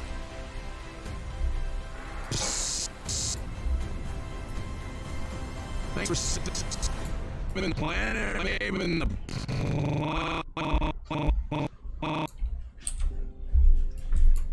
Is your coffee yet? It's being brewed. What? When you're in the chair there, the sun's in your eyes, and now the sun's in your eyes here. I had my eyes closed the entire time I was in the chair over there. I was just kind of... Well, no, I mean right now. Huh? Oh yeah, the sun's right in my eyes right now. Yeah, it's like... It's weird. This place has this tiny little gap where in the summer... Saving the planet. I ate some of the coffee beans and was desperate. Recyclers. Yeah, and you're the one who's like, I don't need it. Oh yeah. They like 3 of them. Oh, you're going to be wired. Oh yeah. Saving the planet. Recycle. It's not the most pleasant taste. Well, yeah, because it's Starbucks. Oh, that's what it is. If it was Trader Joe's coffee, you'd eat those beans all day. Chocolate-covered coffee beans are actually pretty good. I do like those. It's just chocolate. And coffee bean. Well, yeah, but it's chocolate. Recyclers. Probably put some poop in the chocolate and be like, wow, this tastes like poop. It's not too bad, though. I don't know. Planet One recyclers. of my taste buds are a little bit more Recycler. discerning than that. Yum poop.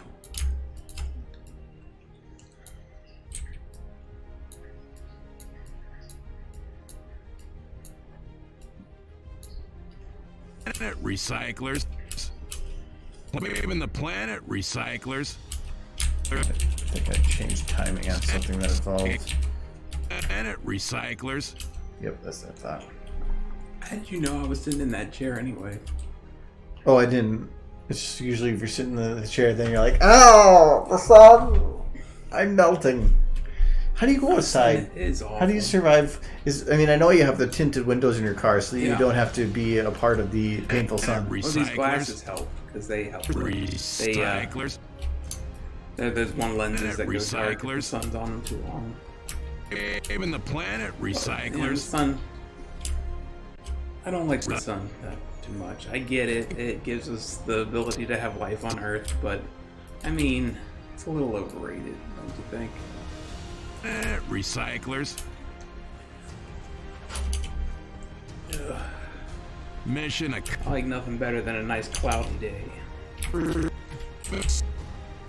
Save. Complete overcast, no sun to be seen. Thanks for save. Thanks for thank.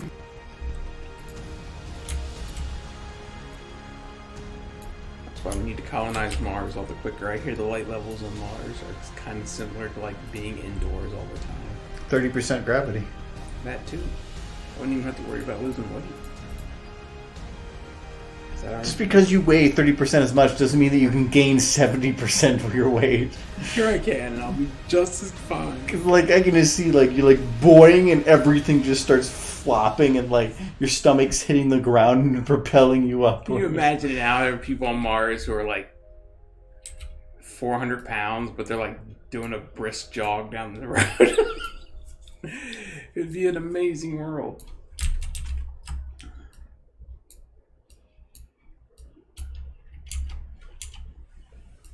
Thanks for saving the planet. Gotta keep in shape. Round is a shape. For save. Or, Why should I go for a 6-pack when I can have a keg? Right.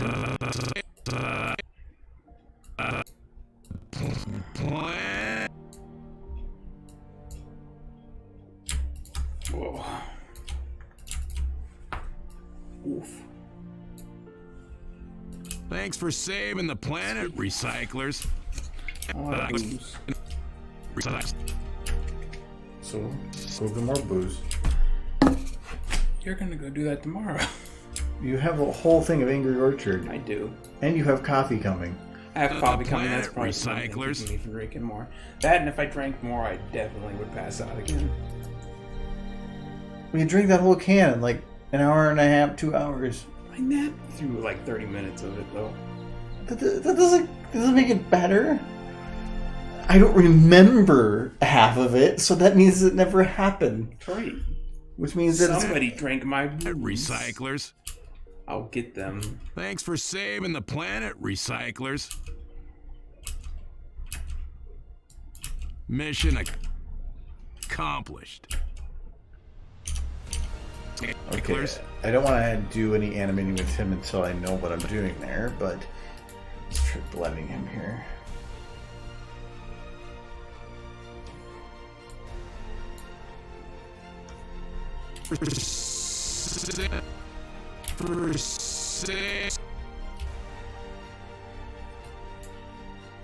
Thanks for saving the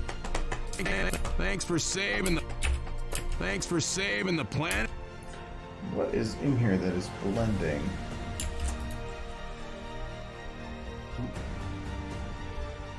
Oh, no, I saved it.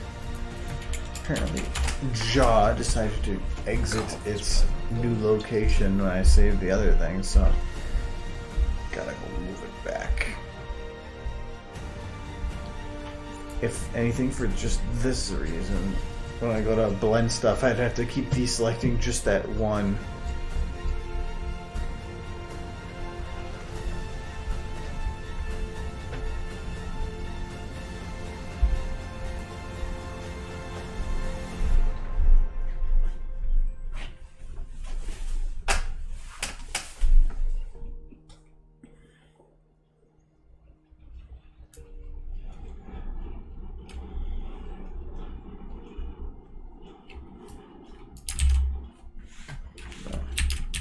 Yeah, so it didn't save it before, but it didn't.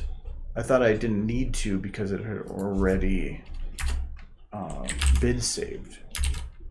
But apparently not.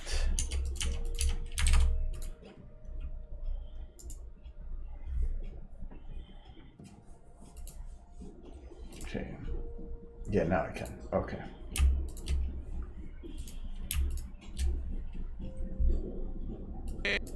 Thanks for saving the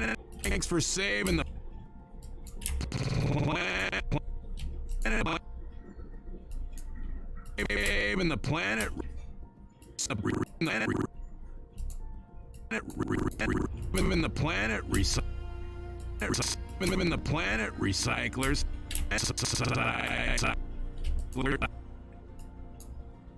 Recyclers. Thanks for saving the planet, recyclers.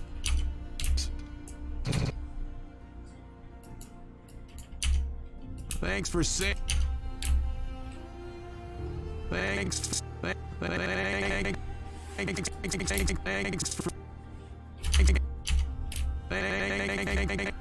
thought I put the bookmarks where their animation was, but oh, I must have missed that first one.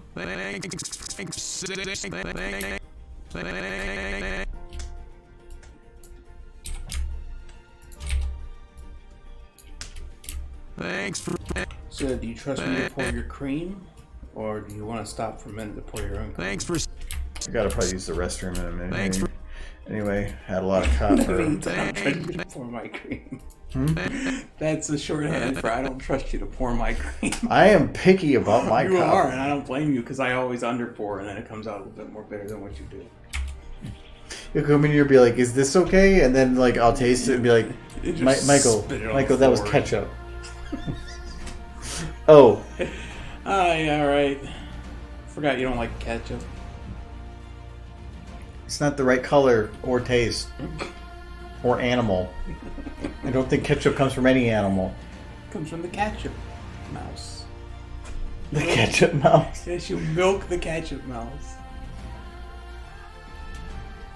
Describe the process. But you take the mouse and grab its little nipples, right? And then you squeeze and ketchup comes out. Michael, Yeah. that's blood. No! You've been torturing poor mice, haven't you? Is it? No. It's a ketchup mouse. Ketchup mouse. Now that I know you're into, like, torture vor. Gotta do ketchup farms. Thanks for. Hey, Syria. I Thanks got a for. joke for you. Thanks for. What happens when you put a dragon Thanks for. next to a pile of shit? You get 2 piles of shit. Get it? I get it. Dude, I have dragon statues all over the place. Yeah, too. just fucking with Syria because it's fun. It becomes derpy. Dragons become derpy. Thanks for. Does that mean you like derpy?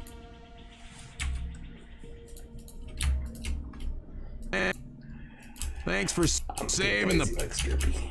Thanks for. Thanks. Thanks for. Thanks for. Thanks for.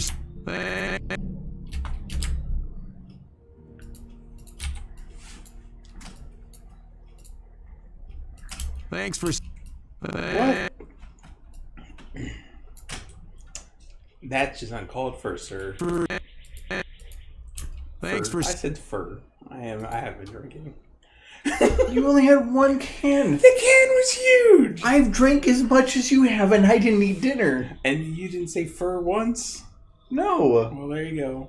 I already drank half the growler, and that's 1/3 of a gallon. What you drank was less than 1/4.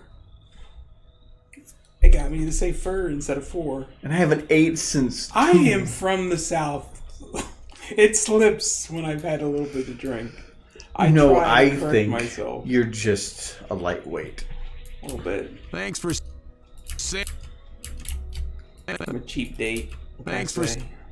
Hey, I wish I was a lightweight. Lightweights don't pay as much for booze. It's true. Thanks for. Then we have to go for naps after 2 drinks. Thanks for. Not the party all night. More of the, hey, I had 2 drinks. Why are people still in the room? I want to go to bed. Thanks for.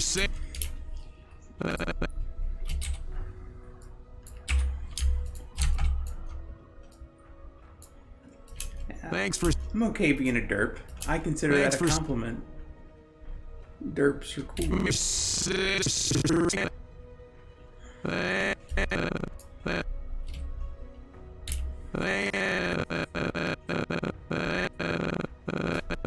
You sound so like a jerk. He's like, He's like, yeah. But I'm gonna go grab some of that coffee. Needs to rest real quick because I drank too much. So I will be back in about 1 minute.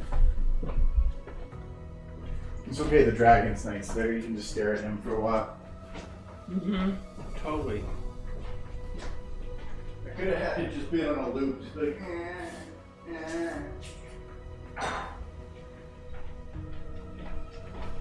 better not be touching that. I don't want no dirt meat in my cut. No.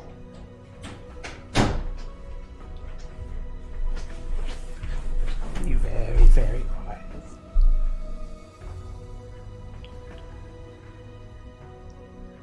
His setup very customized.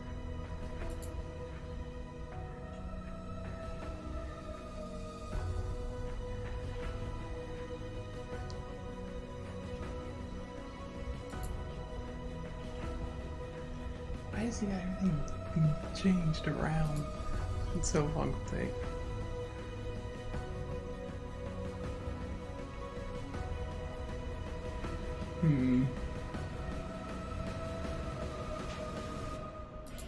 It's coming back.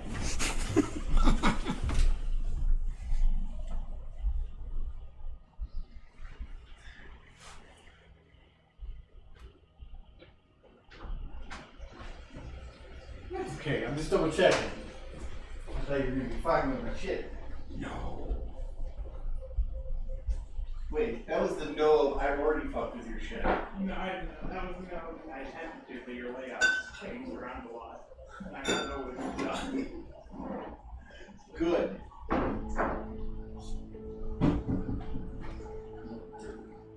I've been putting in a jerk, and I wanted to get the dragon.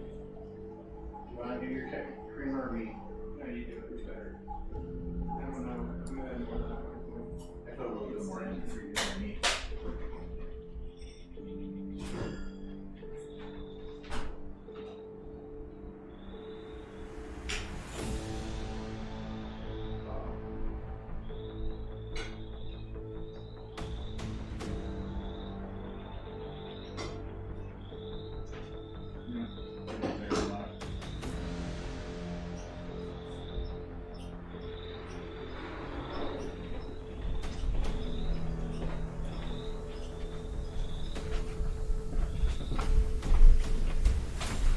Okay, good. There's no derpy.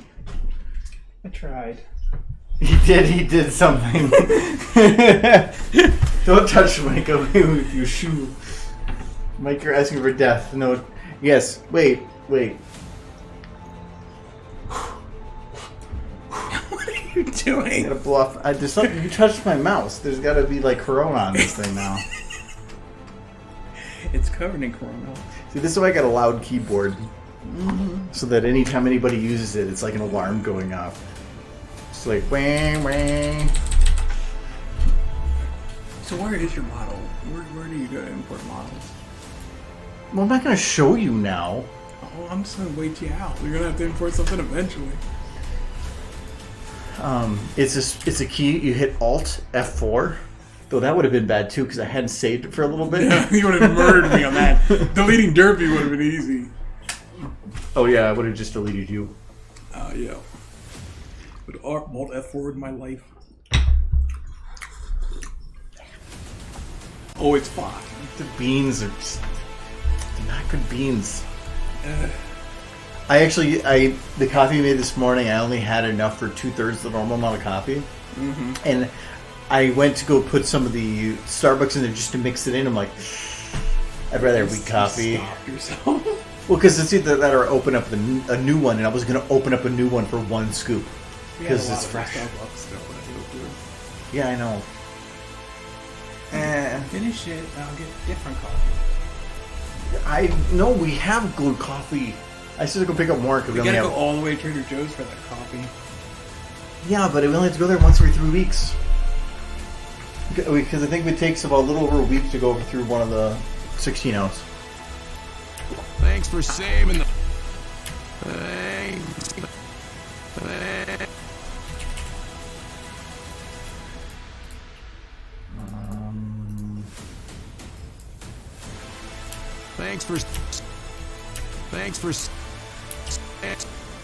Thanks for saving the... Thanks for...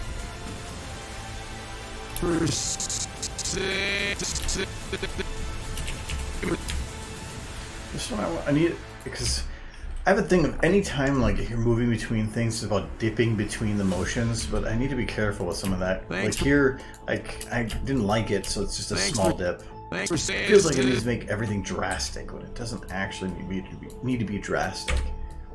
Though, that was... I think that's... Now I'm just... One of my curiosities. That was one of the principles, wasn't it? Exaggeration.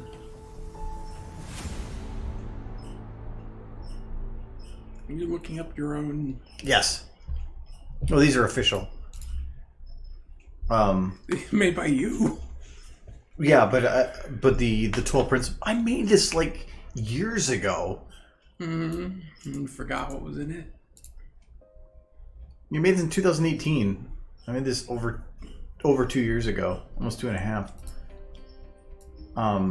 No, I don't remember everything that's in it. The principles themselves are what matter, and if you were to ask me to go over certain principles, I could hit 9/10 of them pretty I easily. don't think Surrey's ever seen this PowerPoint because he doesn't go to conventions very often. Oh, that actually should be something I could go over some point. So, when a couple years ago,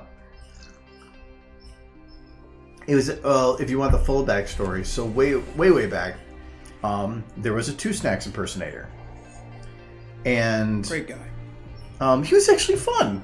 I think that guy would have been a fun dude if he wasn't a sociopath. I heard he was a ill-tempered drunk from some people. But one of the Cyber Fest we went to a while back, there was a guy that was impersonating Two Snacks. Impersonated him to a degree. Two Snacks himself made a thing about it. Because, and the two reasons he was believable was, one, the con staff said that's who it was, so I trust the con staff. And he did a panel about how he does his animations. And the thing was, they were Two Snacks types things. They were, like, legitimate. Like, after even a panel of him describing and showing his stuff, it live animating, I believed him. Like, this guy actually knew what he was doing because he imitated his style and rebuilt all the stuff to his style. He rebuilt the puppets. He even had unfinished work that he was currently working on, and some of it was actually good. Yeah. So, but this guy just was pretending to be somebody else. But that's a whole nother story. But one thing that I learned from that was, I think a lot of what I do here is boring, but it's because when you know something well enough, you see it as boring. Not boring. And see once. So, but his stuff, he kept saying, this has to be really boring for you guys. And I thought it was fascinating seeing how somebody else does what they do for how they animate and they move things, and with it making it look so easy. So it gave me the idea of, well, maybe I could do something like that. So I went to do an animating live type thing, where it was more of that I didn't really have a script or anything preset. I was just going to play around with the software with people. It didn't go exactly the way that I wanted it to, because I really didn't plan for it ahead of time. So instead I morphed that into this, which is 3D Animation 101. And the point of this is to go through the PowerPoint. Originally the point of it was to go through the PowerPoint and then play around with SFM for like 20 minutes. Ended up being, instead, that this takes the majority of the time. So, but it still goes over a lot of the original principles. So it's just a panel where I go over a little bit about who I am, so that the background of the person, what the principles are, and then it just really jumps right into the principles. And the principles animation are they're old. These are from 1981, and even though that's what now, almost 30 years old, no, 40 years old, it doesn't mean that it's not relevant. Everything that's in this still fits today. It's just that it's a different medium, so some of the stuff is interpreted differently or used differently. So I went through to take my take on it. There's a lot of other things online that you can see about. There's a full, if you look up like the 12 principles and you look for one that's like a tan type video, this person really made a really good bit on how each of these works. But it's, again, for 2D. But it's to go over it. So it's main things were squash and stretch, which is about maintaining proportions. So grabbing, and this is one principle I wasn't doing very well early on, where I would bend models pieces, but I wouldn't grab the bone and pull it. Similar, like on here, if you look at the jaw, there, let me fix that quick here. If you look at the jaw here, the white line is rotation, and that's normally the only type of animation I would do on something, where I would just rotate it, because I'm thinking like a real bone. A real bone is locked to its position and doesn't move. Well, yes and no. So in animation, you will actually break bones a lot. So in this jaw, I'm actually dislocating it from its position and yanking it, pulling it forward, backwards. The real jaw does that because it has more bones to move. I'm limited in that, so I actually do that. That's one reason. It's a cartoon. It's not a real thing. What? So, I'm sorry. So in here, it's about Derpy. actually making things unrealistically proportioned. But if you do that, if you do squatch and stretch and pull, so if you pull things apart, the volume cannot change. So if you're going to stretch them, you can't stretch them and maintain the same volume because that becomes unrealistic. But if you stretch them and becomes thinner in the middle, then that actually still maintains some realism. So in this, I just made this quick. So when she goes to breathe in, I can increase her chest size, but if I'm going to increase the chest size, I have to shrink it somewhere else. So I shrink the stomach. And when she puts it into her mouth, the chest actually shrinks back down. So it's about maintaining the proportion throughout the whole thing. And after I started looking into this, that's when I really started breaking bones more often. Taking heads, and I'll actually jam them into the neck to bounce them through motions. Still not near as much as sometimes are done, or I could do, but I am getting better at it. Anticipation was about doing a motion to lead up into another motion. So, for instance, on Rathless here, it's very subtle, but while I have him go from this position to this position, I do have a little bit of a dip, and that is to help lead. It's anticipating some of the motion, so it's instead of going from A to B, he's swinging into the motion. This gives a little bit better of an example where she was going to go up, and so she goes downwards and then lifts up. So she's anticipating the motion to go up. If she had just walked forward and immediately put her leg up, it wouldn't look right. I can't really send a copy of this because the animation that's in here, this file is like 500 megabytes. So it actually doesn't play during conventions. So I have to, I have it, or my laptop doesn't have PowerPoint, so I have to do this in a PDF and then play the video separate. But yeah, so that's just about anticipating the motion, prepare the audience for an action. Staging, this one was hard to interpret because it's a presentation of an idea to be completely and unmistakably clear. It's a little different in 2D. In 3D, I'm interpreting that as directing where people should be looking by solely what you put in a shot. Hi, Blur. Have a good one, Blur. So in this case, Rainbow Dash in this shot is much brighter, while everything else is darker, to where as soon as this shot starts, you immediately know where you are, the environment that she's in. It's very clear that she's in a destroyed house because you can see through the opening here that it's open to nature, that it's early morning, and you know where to look. It's everything in this shot makes it so that very quickly and very easily you were able to provide the detail that somebody needs to know where they are and what they're looking at. Because if people have to spend a long time trying to figure out what they're looking at, they're going to get confused or lost, and you don't want somebody to get lost. Just imagining someone watching YouTube and just being like, I'm lost. Well, it's not really that they become the user, I'm saying user because I'm used for work. Yeah. But for the viewer to get lost, it's more of their brain can't keep up with what's going on, they'll very quickly get completely thrown down a different path to where they're no longer able to pay attention to what's going on. So like before, if I threw something in there that would have been a body pillow, well, then they're not paying attention to what's going on. Then they start paying attention and they're lost to what's going on. So if you're going to put something in the background, it has to be immensely subtle to where if somebody's specifically going through to look for stuff, they'll find it, but not to where they're going to catch it without. They should be focused on what they're supposed to be looking at.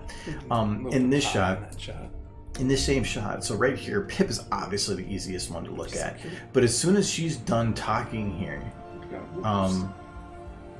She says, and then she shifts down her look. So you see that she's kind of like thinking or dejected. But as soon as we shift to here, it went from the light side of her face to the dark side, and she went faded out because the depth of field changed to him. So without even knowing it, you're shifting your attention to him as soon as he starts talking, not because he's talking, but because the scene is set up in such a way that it is almost forcing you to look that way just naturally. So that was well staged. I don't know how hard it would be to take one of your old animations and put it in VR. The only problem with VR is I would have to record it as two separate video bits, and a lot of those scenes are built to only work within the one camera shot. If I had a separate one, there might be gaps that'll pop up. You have to place two cameras, but then each of the cameras would have to be... It's not just about placing them straight. I was looking up information on how that works. It'd be kind of pretty cool to watch one of your old animations through a whole new lens. But the VR, the problem is all the motion would be separate from you. So, like for me, I would get motion sick. You can do stereoscopic, so you can do if you have the red and the blue glasses. As long as I'm not the one moving, like if the camera itself was moving, I would get motion sickness. But if it's jumping from one shot to the next, where you're not the one moving, I don't think I'd get motion sickness. What VR would work for is if I were to animate the camera in VR, no. But if you were to take a stationary point and make a 360 video you could maybe make it work, but I don't know. I don't know that you can do a 360 video with. I don't know. So I've thought about because YouTube does 360, so I've thought about recording some stuff and doing a 360 video. The problem is none of the stuff I have has anything behind it. It's all just for the one shot. I'd just be more curious and like just seeing something with like the VR depth. Like it looked like the characters are right in front of you. That'd be pretty cool. So you wouldn't be able to do a video because you would have to have it be in the 3D environment if you were to move your head to side. Otherwise, I would get motion sick as hell to watch this. I would throw up. So, anyways, for straight head action, pose to pose, this one you probably already know. Straight head action is where animation is almost it's for action. It's where they would animate every single frame, where pose to pose would be where they would animate the beginning and the end of something and kind of be very minimal in the in between. So this is kind of, you should probably know what that is. So this is about these are my posing for things compared to the final animation. But this would be where I would be considering a straight ahead animation, because there's a lot of stuff going on. So I'm going to have to make a lot more poses in the in-between to make it work. And if I kept adding more and more into that, I would you could almost call it blocking, to where I'm animating, but on a frame by frame state method. Pose to pose is more where you're just doing the posing. So there's a lot bigger gaps between, and you're just focusing on what people are reacting to or doing in those shots. So like going from this point to this point is not going to be, I'm not just going to blend it and call it good. I'm going to add some stuff in between there. But my main focus is I want to make sure that at this point she's doing this, and at this point she's doing this. How she gets to that isn't important. I want to make sure that those are the two poses she does hit during that sequence. And so if there's an important pose, you do that, and then you're going between those poses. Even though this shot was technically what was in the final video, it was a pretty good representation of pose to pose. Follow through and overlapping action are about, I don't remind myself what these are.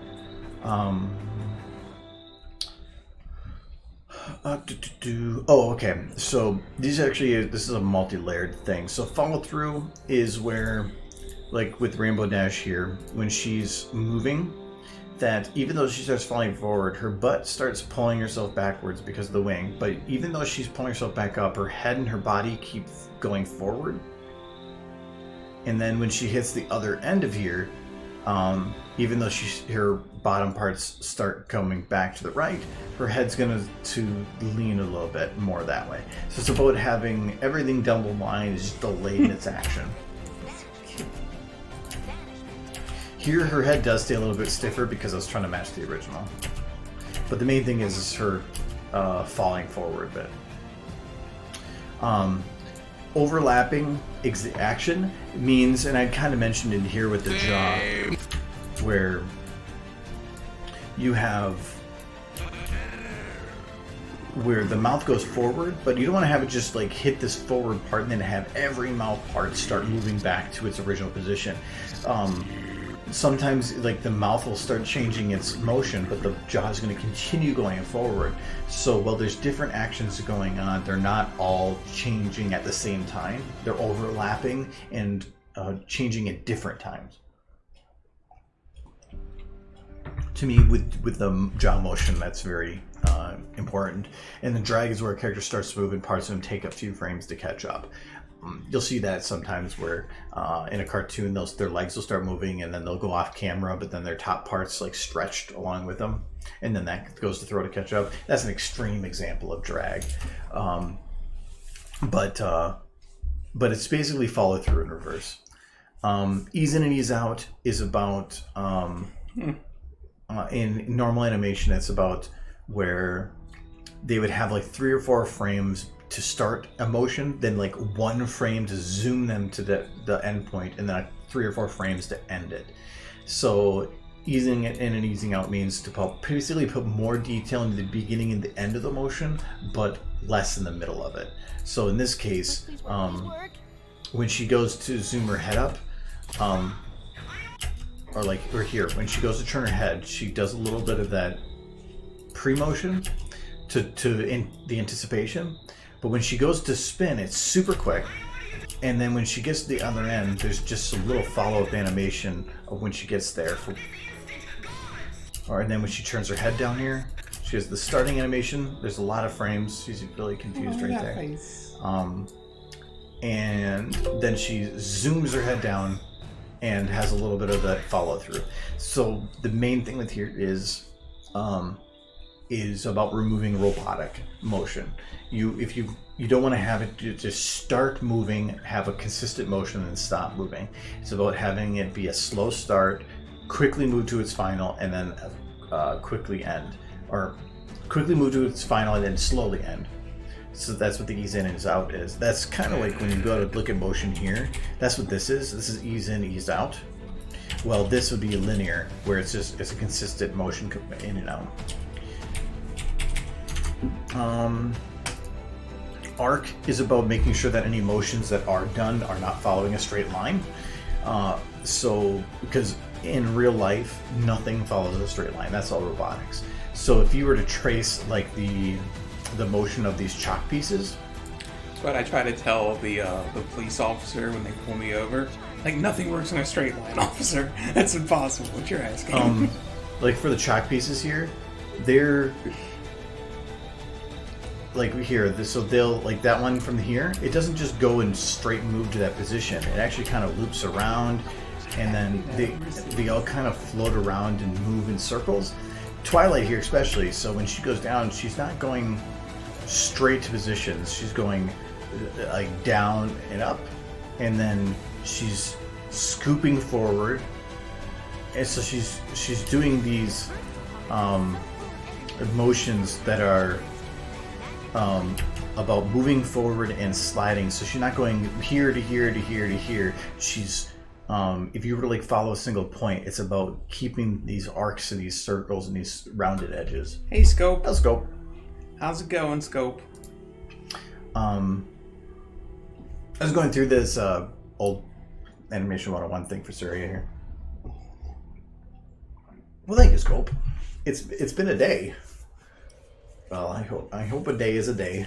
I hope it's a day that is getting better as it goes.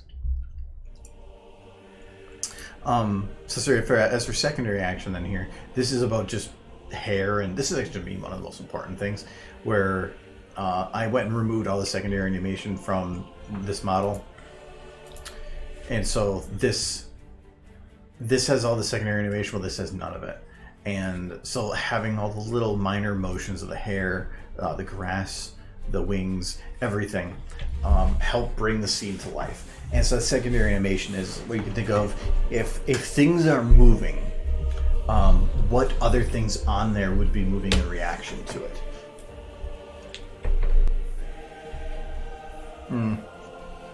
Well, have a drink.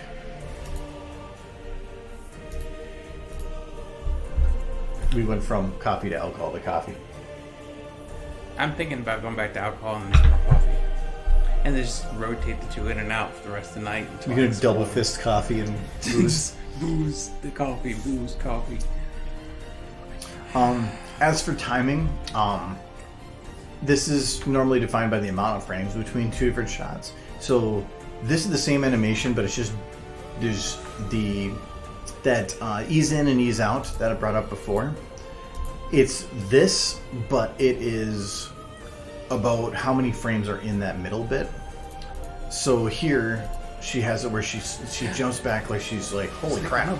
But then just with the change of the timing, a little change to the facial animation, the same animation goes to like huh. So how fast some certain motions are done matter. So that's why, like here, when I was working on Ratho's bit of the bit, like I'm trying to figure out when I'm blending these, how fast should the motion be? If I move it really fast, it's going to say one thing. If I slow it down and spread it out, like so, if I blend it over like this area, or do I blend it over this type of area? Like that actually matters, and even how fast I end it, and you know, all that has an effect. Because that's about timing. Exaggeration is the whole reason I've gotten into this. So this is just about making sure that everything is beyond normal, because the 3D animation, you're not going for realism. If you go for realism, you're going to fall short, and it's going to feel uncanny valley. So the quote from the book is, remain true to reality, just presented a wild, more extreme form. So you're still doing the same motions, you're just going about it by making it stronger. I want to watch you do a My Little Pony video of real horses. So all these motions are probably way more than a real person would do. But it makes sense in here because it's an animation. That's just the way that we interpret it. Welcome back, Facet. Hello, Facet. Exaggeration to me is one of the very important things to focus on. It's where if you don't give them too much life, it's gonna feel like they're dull, they're boring. So solid drawing. This one was very, very hard to figure out how to interpret into 3D, but the way I ended up reading it was about being able to provide enough information to somebody to give them volume and weight in that 3D space. So this first one here was lit where a lot of the lighting is set up to where you don't really know the depth. You don't have a feeling of distance. Everything feels very flat. But with some of the lighting changes here, it provided a lot of that extra depth and distance and that correct feeling. So this one was really hard to figure out, but that was the best way I could interpret it. About just use your lighting in such a way that it helps give the feeling of the distance, depth, and volume. And the last one was Appeal. If I remember, this one was also... Oh no, this one was fine. This is about giving charisma to the actor, so they feel real and interesting. So in this case, I could have just had her saying things, but it was about what else can I throw in there to give it her character. And so when instead of having her just speak, I have her kind of look at her hoof like she's uninterested and she's overconfident. And then she does this like underhanded look because she knows she's presenting that type of a demeanor, and she wants her to know that. So I thought something else was the focus of the appeal. butt. It's a butt shot. No. It's like, appeal. Look at this butt. So if you're making a bad character, you gotta make them feel. You gotta go inside of their head and figure out what is it that they're doing. It's one of the reasons, like with the other video we've been working on. I've had to message Prince quite a few times because there's a lot of people in the background, and I could just have them be there, but there's motivations and personal bits to every character that needs to be represented. So if this person gives a speech that how is this person gonna react? How is this person gonna react? How is this person gonna react? Those subtleties are important. A little twitch of the eye and a little smirk, a little nod of the head can actually completely change the interpretation. I'm gonna assume Classic is like agreeing with my sentiment.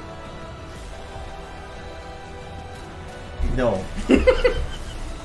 But in terms of principles, that's the main principles. I do recommend you do look up more information on them. When I started animation, I didn't even really know about these, and then even when I did, I never really looked up information on them or tried to figure out how I could represent them. And I wish I would have earlier because it did help. So I do recommend looking up some other information on those if you can. The other stuff I cover was some cinematography stuff, mainly about different shots. So like the wide and establishing shot, the shot being the one that's to provide context to the area you're going in. This being my absolute favorite establishing shot I've ever done because of how much information it presents to somebody. Because right at the beginning of the shot, it's presenting the opener for the vault door. It's presenting the computer that she's going to be going to afterwards. Little Pip and the door's and it's control presenting Pip walking in, so now you knew where she came from, where she's going to, and the people she's talking with, the panel she's going to use, the computer she's going to use, and the door. Everything is within context. So now every shot that follows up after this, you know. Now when this camera switches to here, you know that there's a panel right here, you know there's a computer over here, you know where you are in this shot, and that's the important part. It is providing enough information to the person watching that they know where they are in that 3D space.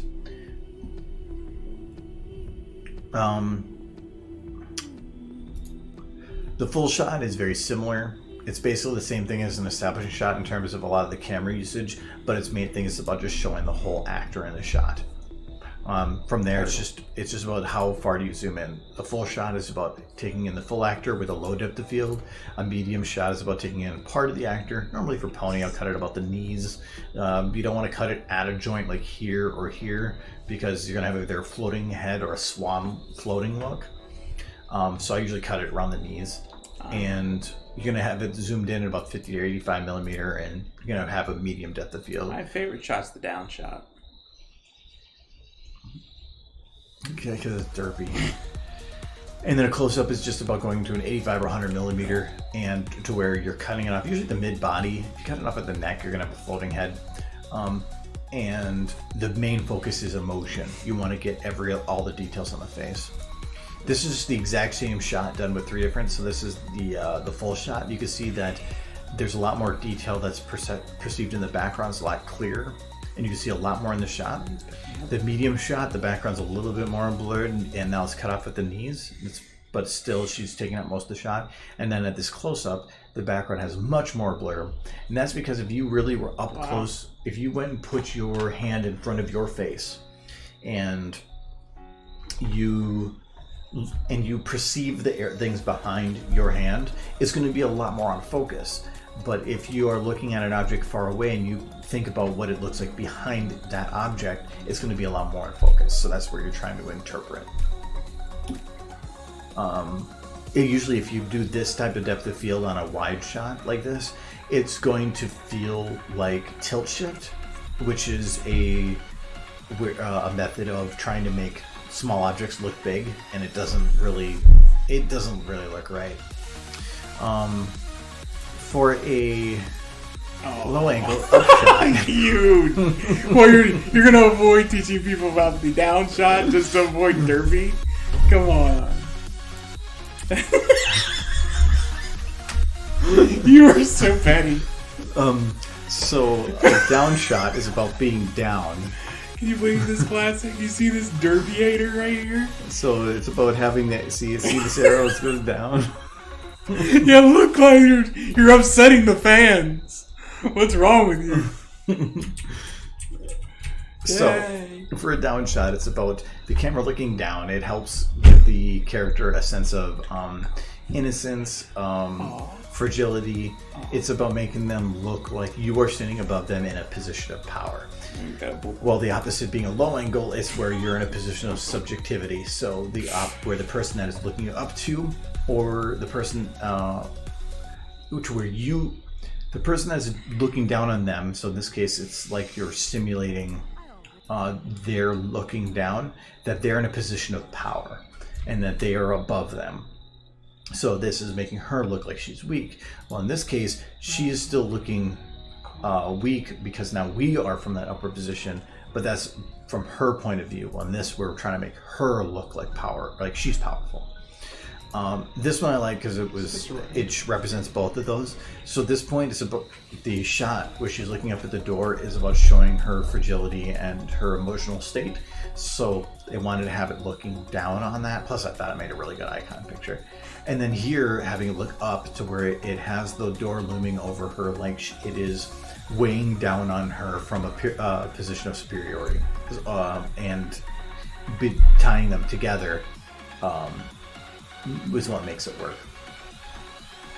I linked to Floopy Newbie, but I mentioned that before. And then I really just go into tips for getting started. But a lot of these I went over before. Plan ahead, that's just about storyboarding.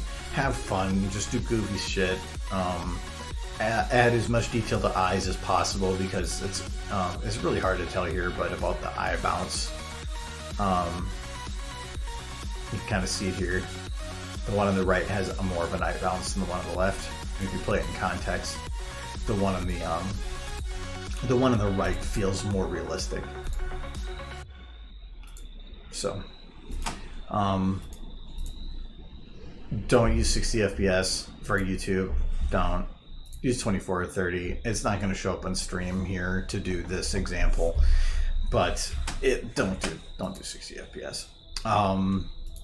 Secondary motion, that's just an example of it, but I brought it before. And then just add a crap load of detail.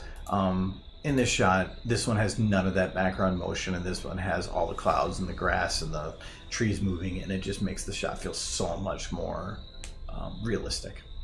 So, but this also takes a lot more time. So, and then just the different programs, software, questions, blah blah blah. So that's it. But normally, I mean, that was a quick 20-something minute version, and well, normally during the panel, it'd take me probably about 45 minutes to cover it.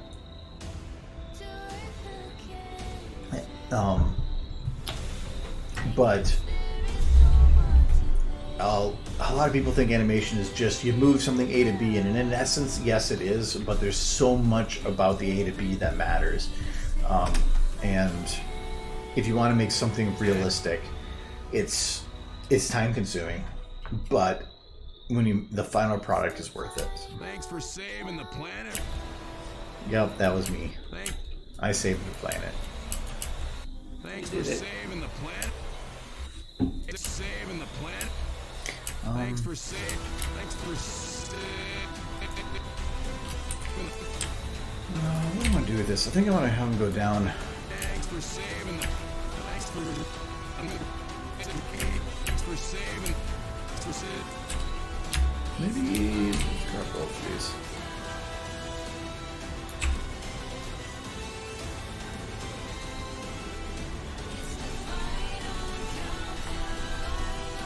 Thanks for saving the. Thanks for saving the planet. Thanks for saving. Try to this. Well, that might be too much.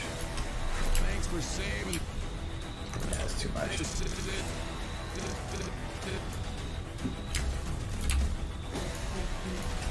Oh, that's why it's difficult doing from back there. Thanks for saving the. For saving the. Thanks for saving the.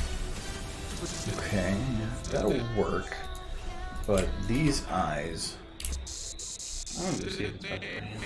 Save. I can go see if it rains in the weather. It rained earlier. It's gonna rain again. It's picking up. Wind's been super strong all day. I can check the weather right here. I've got a phone. You don't have to go ask Google. Wow, it's 77? Oh wait, it got to 75. Now it's cold. It is not supposed to rain at all for at least 12 hours. Alright. Coldest it's going to get tonight is 55. Still pretty chilly. You just went through winter in Minnesota.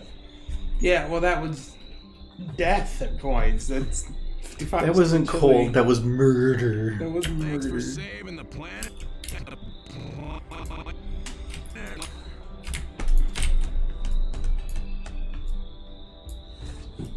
the planet. Really? Saving the planet. I don't want Saving the to. If I drink more planet. coffee, I'm going to make myself nauseous. Saving the planet. Saving the You know what I need to stay awake? There's a little bit of coffee left in there. Cocaine. Michael, it's called, like, worsening the addiction. The coffee is not doing it for me, so instead of, well, maybe I'll cut out Caffeine coffee was to a reset gateway it. drug. And then you're like, no, what will give me more energy? Yes. Michael, you're going to have a heart attack if you keep this up. Well, that means it's doing its job. That's right. I'll be super productive up until the point I explode. It's like a car. I mean, if you put the pedal all the way down, you go super fast, you just run out of gas a little earlier. Or hit a wall and die. Saving the planet. Saving the planet. Saving the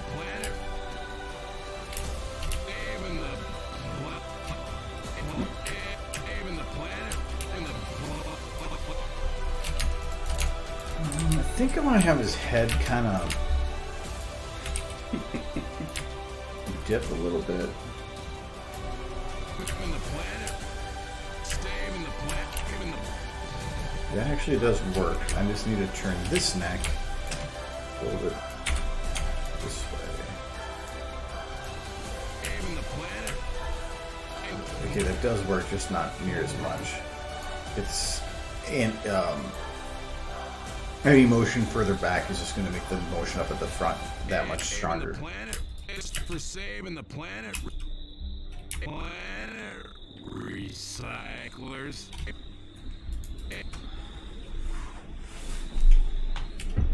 Well, no, it maybe if he gets high enough, his dreams will feel realistic, and so then he could just, have fever dreams of a different reality. Because apparently that's better than the real one. I just want that VR system you plug directly into your brain, just so that I can hang out with If you horses want, all day. I have cables down there. I can jam that in your head. Just see if it works. I don't know. Does your visual cortex? Do you take HDMI? Not yet. Give it time. Like, well, no. Well, maybe want not if I that plug it feature. in. But what if I wrap it around your neck? Ooh, asphyxiation. Might make me see things. For saving the planet.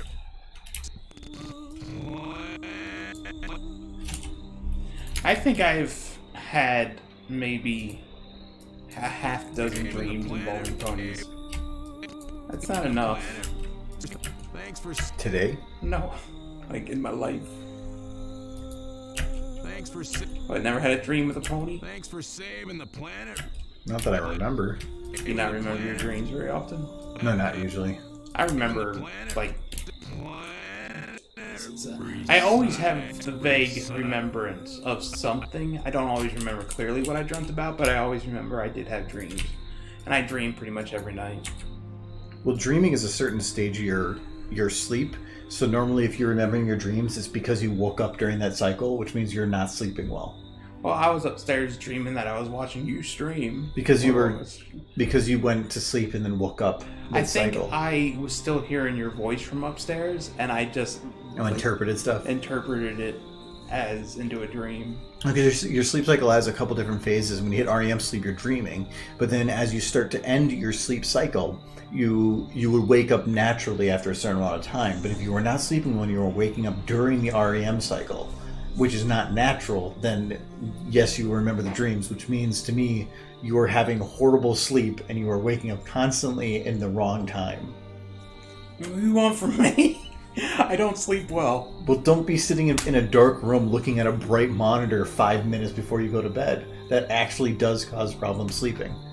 It's overstimulating your brain. I like the dreams. But it's causing you bad sleep to where you're sitting at 6 o'clock at night and saying, I need a nap because you didn't get enough sleep. And then you offset it with caffeine, which makes it worse. Do I get to dream more? No, you're always dreaming. Good. Yeah. Oh, I like the dreams. I need more involving ponies. Recycler. Recycler. Planet recycler. I remember this one dream from when I was a kid that stuck with me because I thought it was one of those almost waking nightmare kind of deals. I dreamt, and I was like 15 at the time, that I was in my bed. Crazy dream, right?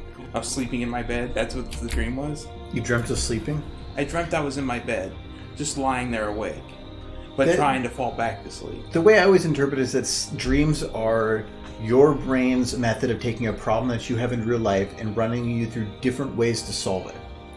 So that it's that's one of the real theories. I've had lots of dreams where I'm flying through the sky. What's that supposed to be solving? But it's because your brain is trying to take lots of different things and interpret things, and sometimes it gets some weird results. My thought then is that if you're dreaming of laying in bed awake, that your brain is saying, "I'm not getting enough sleep, and this is a problem. Well, no, How can we solve it?" This is why one of the things that kind of freaks me out about that dream is I was lying in bed trying to fall back to sleep, and something was pulling on my leg. Like, the only thing that made me realize that I wasn't just lying in my bed and that it was a dream is that something pulled my leg and pulled it off the side of the bed. And then it stopped. And then I was terrified and I didn't move. And eventually I pulled my leg back up and drifted back to sleep. I mean, of course that was a dream, but it was very real. And it hung with me that I still remember it.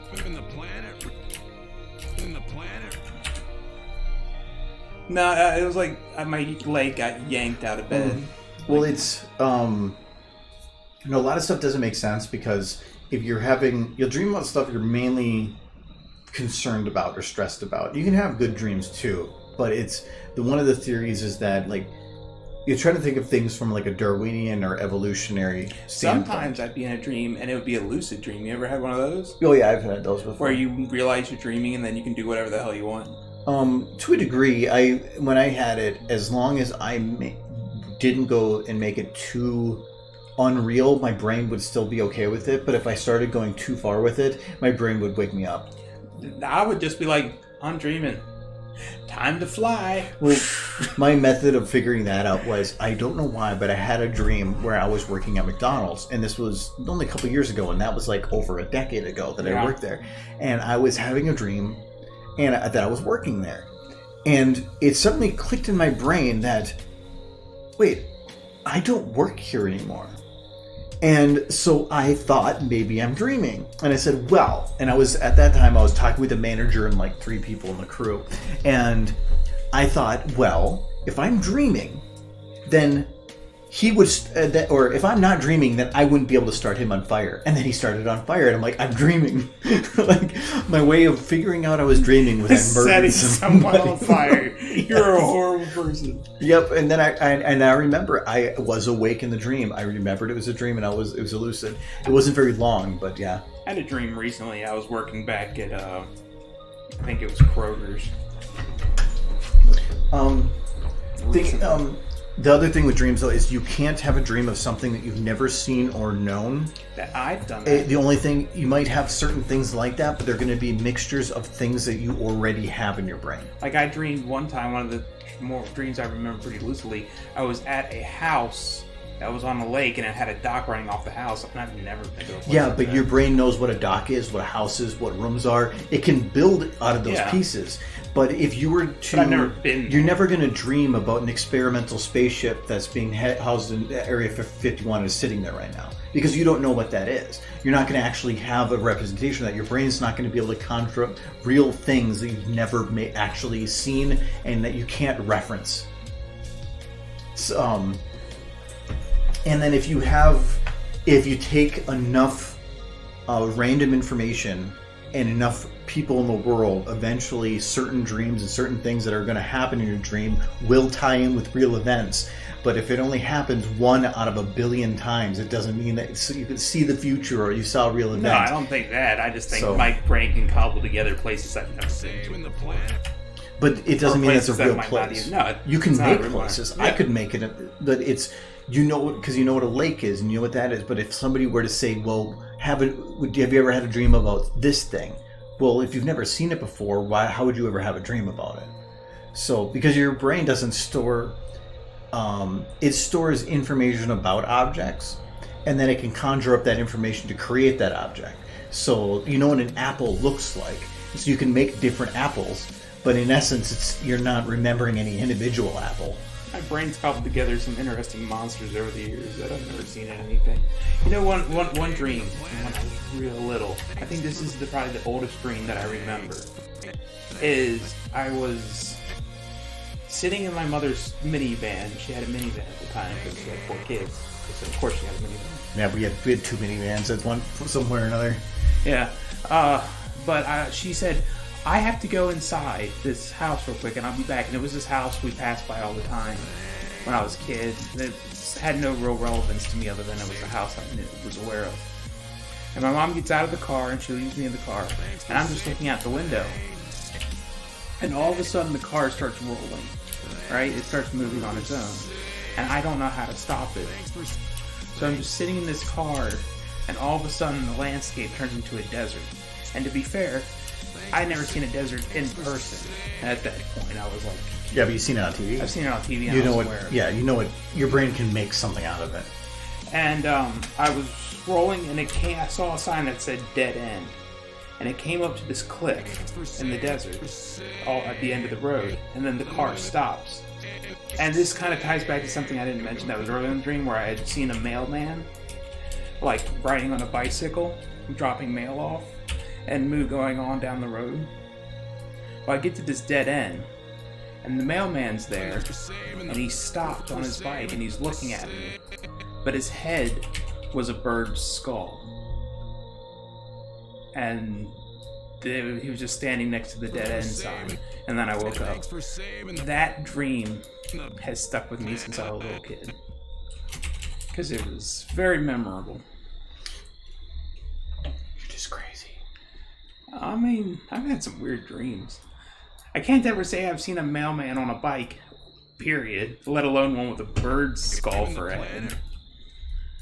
So, my brain's conjured together some pretty inventive stuff. I had some points when I was younger. Like I had a moment where 2 weeks before 9/11, I had actually told my mom I don't feel right. Something's bad's gonna happen soon. Like I told her that, and I even said in a couple weeks. And 9/11 happened, and she's like, "Oh!" And I'm like, and at that time I was like, "How did I know that?" And I'm like, now and look back, I'm like, it was just chance. There's certain happenstance. There was something I was watching where they were doing studies where they were providing imagery on a screen where they were the things that were to invoke a happy emotion or an angry or something or racist or angry, and they would judge your alpha and beta waves, and they were finding that when they went to show somebody an image, that the brain wave was starting to increase before the image showed up in the correct pattern, and they're like, is your brain able to tap into something that anticipates something correctly? And they're like, maybe. Evolution is a crazy thing. If you do millions of years, there might be something we can tap into. I mean, I've certainly had moments of deja vu, but I don't really think of them more than anything. Deja vu is just having a situation that was enough of a similarity to a current situation that your brain interprets it as the same. I do feel like a lot of times it's like a dream I had, and then it happens, and it can be the most mundane thing, like just a series of events happening in the same order at the same time, from a dream I may have had like several months or years ago, and then it happens. But that's just how it feels. I don't know. Yeah, classic. Like you kind of say, like we're just brains piloting a bone me armor. One of the problems I have with a lot of the ways that people interpret things is that they interpret the life as being where humans are more important than they are. Similar to how the church used to say that the earth was the center of the universe and there was no way that the sun, or that it would be any other way. And well, you could look at it now and say, well, it's obvious that it's not, but back then it wasn't even a consideration. Why would Earth be anything but? And so it's the same thing with with people seeing the future. It's like, well, we're just a bunch of neurons firing in a chemical bath of a brain. Why would we have something so much more advanced compared to any other species on Earth or any other? Already do. We kind of already do. Like sapience is something that, as far as we know, only humans have. But there's so many things that people interpret that we are more important of, and that should, and when their interpretation of it revolves around a human being being way different from anything else in the universe, even biologically, chemically, everything. I will say we are the only species, at least on this planet, that is capable of realizing that. But all that is just the way that the neurons are communicating with each other. That's the only difference between that. Every significant difference. Yeah, but other than that, I'm trying to think of some of the examples of stuff that it's just like on television where like dogs aren't having this conversation. No, but it's where people think that the way that, like astrology, where they think the positioning of the planets has an effect on your birth or whatever. Well, that's and of course nonsense. But... I know, but for a long time it wasn't. Yeah. So if you put yourself in their shoes, at that time there was a lot of things they thought of that were true that now we think aren't, or we know aren't. Yeah. But at that time they did. So how many things are we knowing right now that in 100 years people are going to look back and be like, why would they think that? And so, you would think that this is 100% true. Astrology is true. I'm a Leo, but then 100 years from now, it was going to be obvious. So no. Oh no, the my cam wasn't working. I don't know why. I think I needed to restart, but at that point it was like a couple minutes after, and I just said whatever. Thanks for. Well, 100 years in the future, I think we'll just find more and more people, and maybe at some point we will be able to start just doing crap we can't comprehend right now. Who knows? I just wish I could remember some of the examples of stuff that bugs me. Recycler. That about how that we see the world in a way that the world is built for us. And we rebuilt it in a lot of ways. No, like even physics and chemistry and all that, the way that the inner workings of the universe bend to our will. No, of course because we are just humanity, and our world focuses on what we see and what we know. Like the universe doesn't bend to our will, but we can 10,000 years in the future, we're gonna be 10,000 years in the future. I'm pretty sure we're all gonna be dead. Humanity's not gonna make it that long. Oh, I like your optimism. Well, no, the way I've always seen it is, eventually, any species that is anywhere is probably not going to be able to survive some kind of a supernova nearby. I mean, we've already got 10,000. Humanity's already well over 10,000 years. Yeah, but it's only we got 10 left. But how long? We're done. Well, again, I'm looking at it from my point of view, but I don't see humanity being able to spread out too far without destroying itself. Because we're having enough problems right now trying to maintain what we have. How the hell are we going to get anywhere else? Well, and it's just getting worse and worse. I'll try to remain at least a little bit optimistic for the both of us. No, I mean, I don't. In my lifetime, I don't see it being an issue. But I mean, we had 40 years of the Cold War where people were living every day waiting for death, and you expect that now, with everything fine, that 15 years from now, it's not going to be running into the same. I think humans are hopefully able to have enough sense of self-preservation and not destroy themselves. They'll threaten it.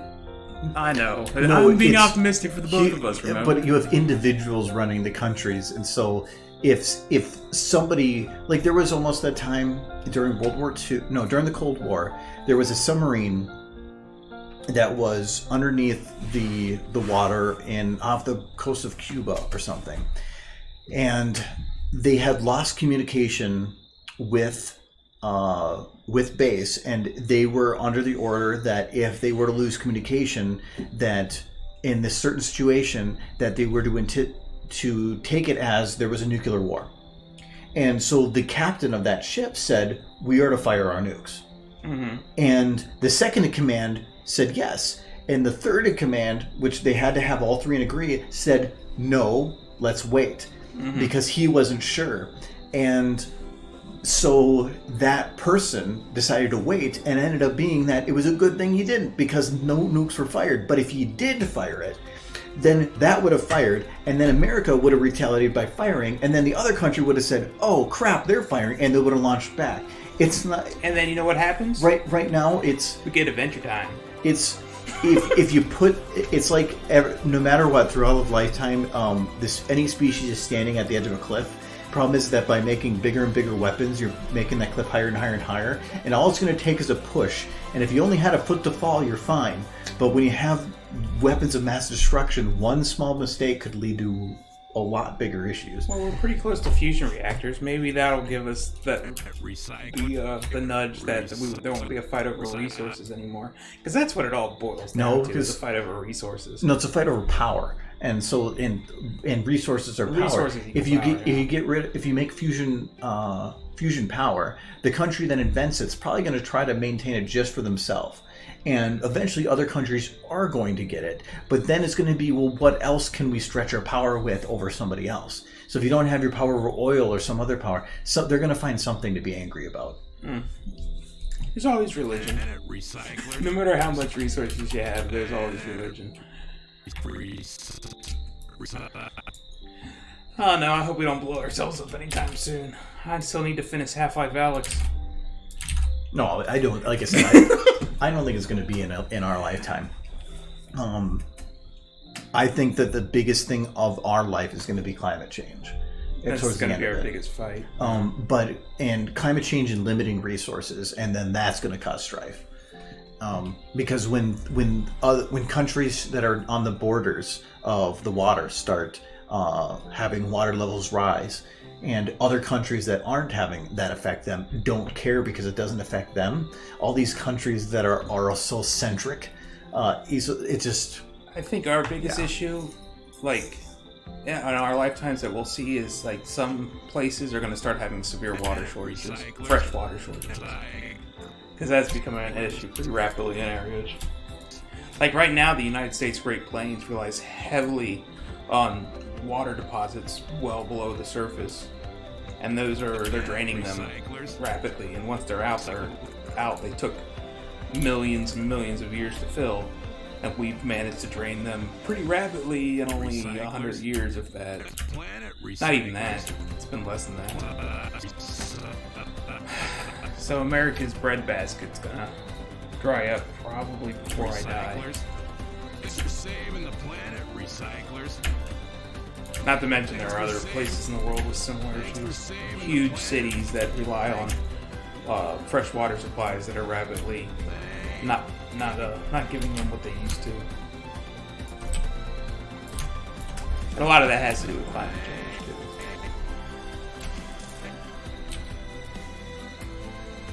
Thanks for for saving How the do you planet. tell people to use less water? Like, Thanks for when saving the they're planet. already to the point where all they're using it for is bathing. Saving the planet, recyclers. Recyclers. I want to make him angrier here. Recyclers. Salination plants is the only thing I can think.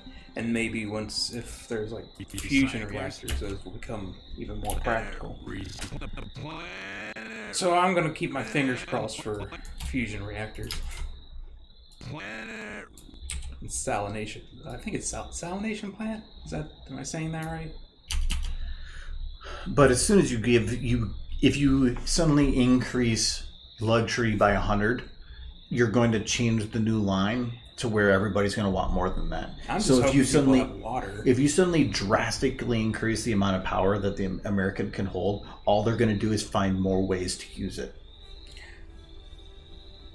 I mean, I see a huge future in electric cars. That'd be nice. Yeah, but then you're going to have a huge influx of the use of lithium, and what do you do with bad batteries? You can recycle them. Yeah, but now you're going to have an influx of 1,000 times as much batteries. So then you have to have the infrastructure to recycle all these batteries. Yeah. What's the process for recycling batteries? What resources do they use to do the recycling of the batteries? You can recycle circuit boards. Do you know how to recycle circuit boards? Yeah, it's labor intensive. It's super intensive, and they have to run it through multiple chemical baths to melt off the different parts. And they, in the end, they get almost nothing. It's super expensive. Yes, you can recycle it, but what's cheaper? New ones. New ones. So they're going to keep using the new ones until there's none of that, and then recycling is going to be cheaper, but that's going to be the more expensive option still. A lot of those card batteries, what they're doing to recycle them is that they're just double using the older ones that can't hold as much of a charge to as backup batteries for houses. Because they're still good enough for that. So you can see a lot more people having their own power supplies. But who's going to afford it? Well, solar panels are becoming more and more affordable, and some states are starting to require them on all new homes. But not everybody's going to be able to afford that. You still have, think of the lowest class. What are they going to do? Oh, no, they'll be getting secondhand solar panels like 50 years. What if they're in the cities? They can put solar panels on roofs. Yeah, but it would be the responsibility of the owner of the building. New York City. Yeah, it would be the responsibility of the owner of the building. But for how much power it uses, do you think they have enough rooftop space to get enough solar power? If the whole city was covered, Do you think they're going to cover every single building? I don't even think it's enough for every city. like every it's already building to being cover. required in some cities. Yeah, to but all new buildings. New York City, even if it was fully covered, isn't going to be enough. No, they're going to require. So that's where the fusion plant comes in.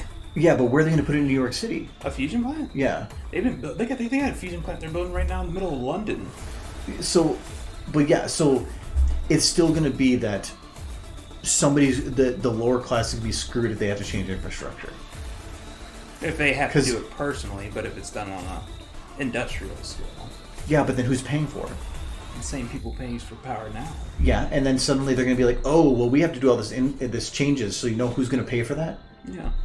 It's going to go back to the lower class that's doing it. So anything that's changing is going to. A company's not going to say we're going to change infrastructure completely and then pass that cost on to us. I'm not saying it won't. They're going to say we're going to pass it to the person that's using I'm it. not saying it won't screw over the poor, but hasn't that always been the case? Yeah, but it's just going to get worse and worse and worse. That's where government has to step in. Yeah, they're not going to. Yeah, I mean, they're supposed to. But Recyclers. a lot of them don't care about making money on their end, too.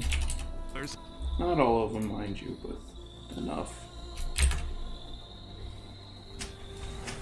That makes it hard. Recyclers.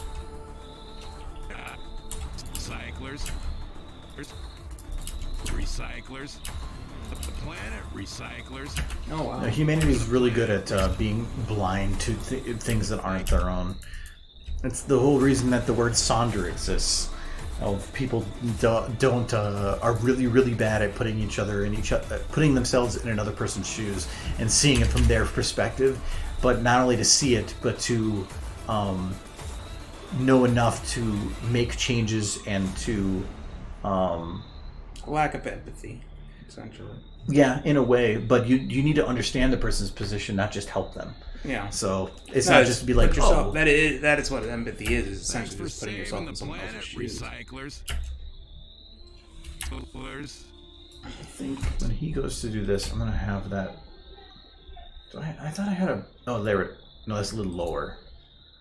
Actually, that might work too. Recyclers. I can tell you, as soon as we genetically engineer ourselves some Cyclers. magical horses, we'll be Cyclers. set. That's all we need. Yes, because with all the problems in the world, the number one thing we need to focus on, Magical horses. magical horses. Yes. Yes. Because I mean, screw all those starving If you children. had tiny magical horses, everybody would just be so happy. What about people that are allergic to horses? We'll have to call them. Thanks for saving the We planet. can't be having that recyclers. now. Thanks for saving We'll start the planet. the mini horse recyclers. war. Okay, well, whatever. I'm way over. So, I just wanted to get some of that little details done. So, Saving the planet, recyclers. The mini horse war is upon us. for the most part, he's he kind of just like 100% just stops moving here. He got the girl face. Recyclers. But it's just about Recyclers. adding in some of the extra motion. Do that. I might try to do that this weekend though. I'm probably not going to do another stream on this one. So, oh, that's really bright now. So, okay. That will be it for today. I will be back next week. Hopefully with the webcam. I gotta figure out what's wrong with it. I think it just needs to restart. Something probably hiccuped. Yeah, get a stick and whack it. It's right there. I don't even need a stick. I can grab it. It won't work unless you have a stick. Yeah. So, but I'm going to be back to working on a Starship Troopers video. I have some of the information needed to figure out how to do the emotions for the characters in the background now. So I can actually work on those. So, nonetheless, have a good weekend. Stay safe, stay healthy, and have a cat. Meow meow. I'm letting you go. I got my cat. Hmm? I got my cat. I can leave. Oh, Meow, I meow. could like send you the email with the cat. It won't be the same. It's gotta be during your stream. Okay. Bye bye.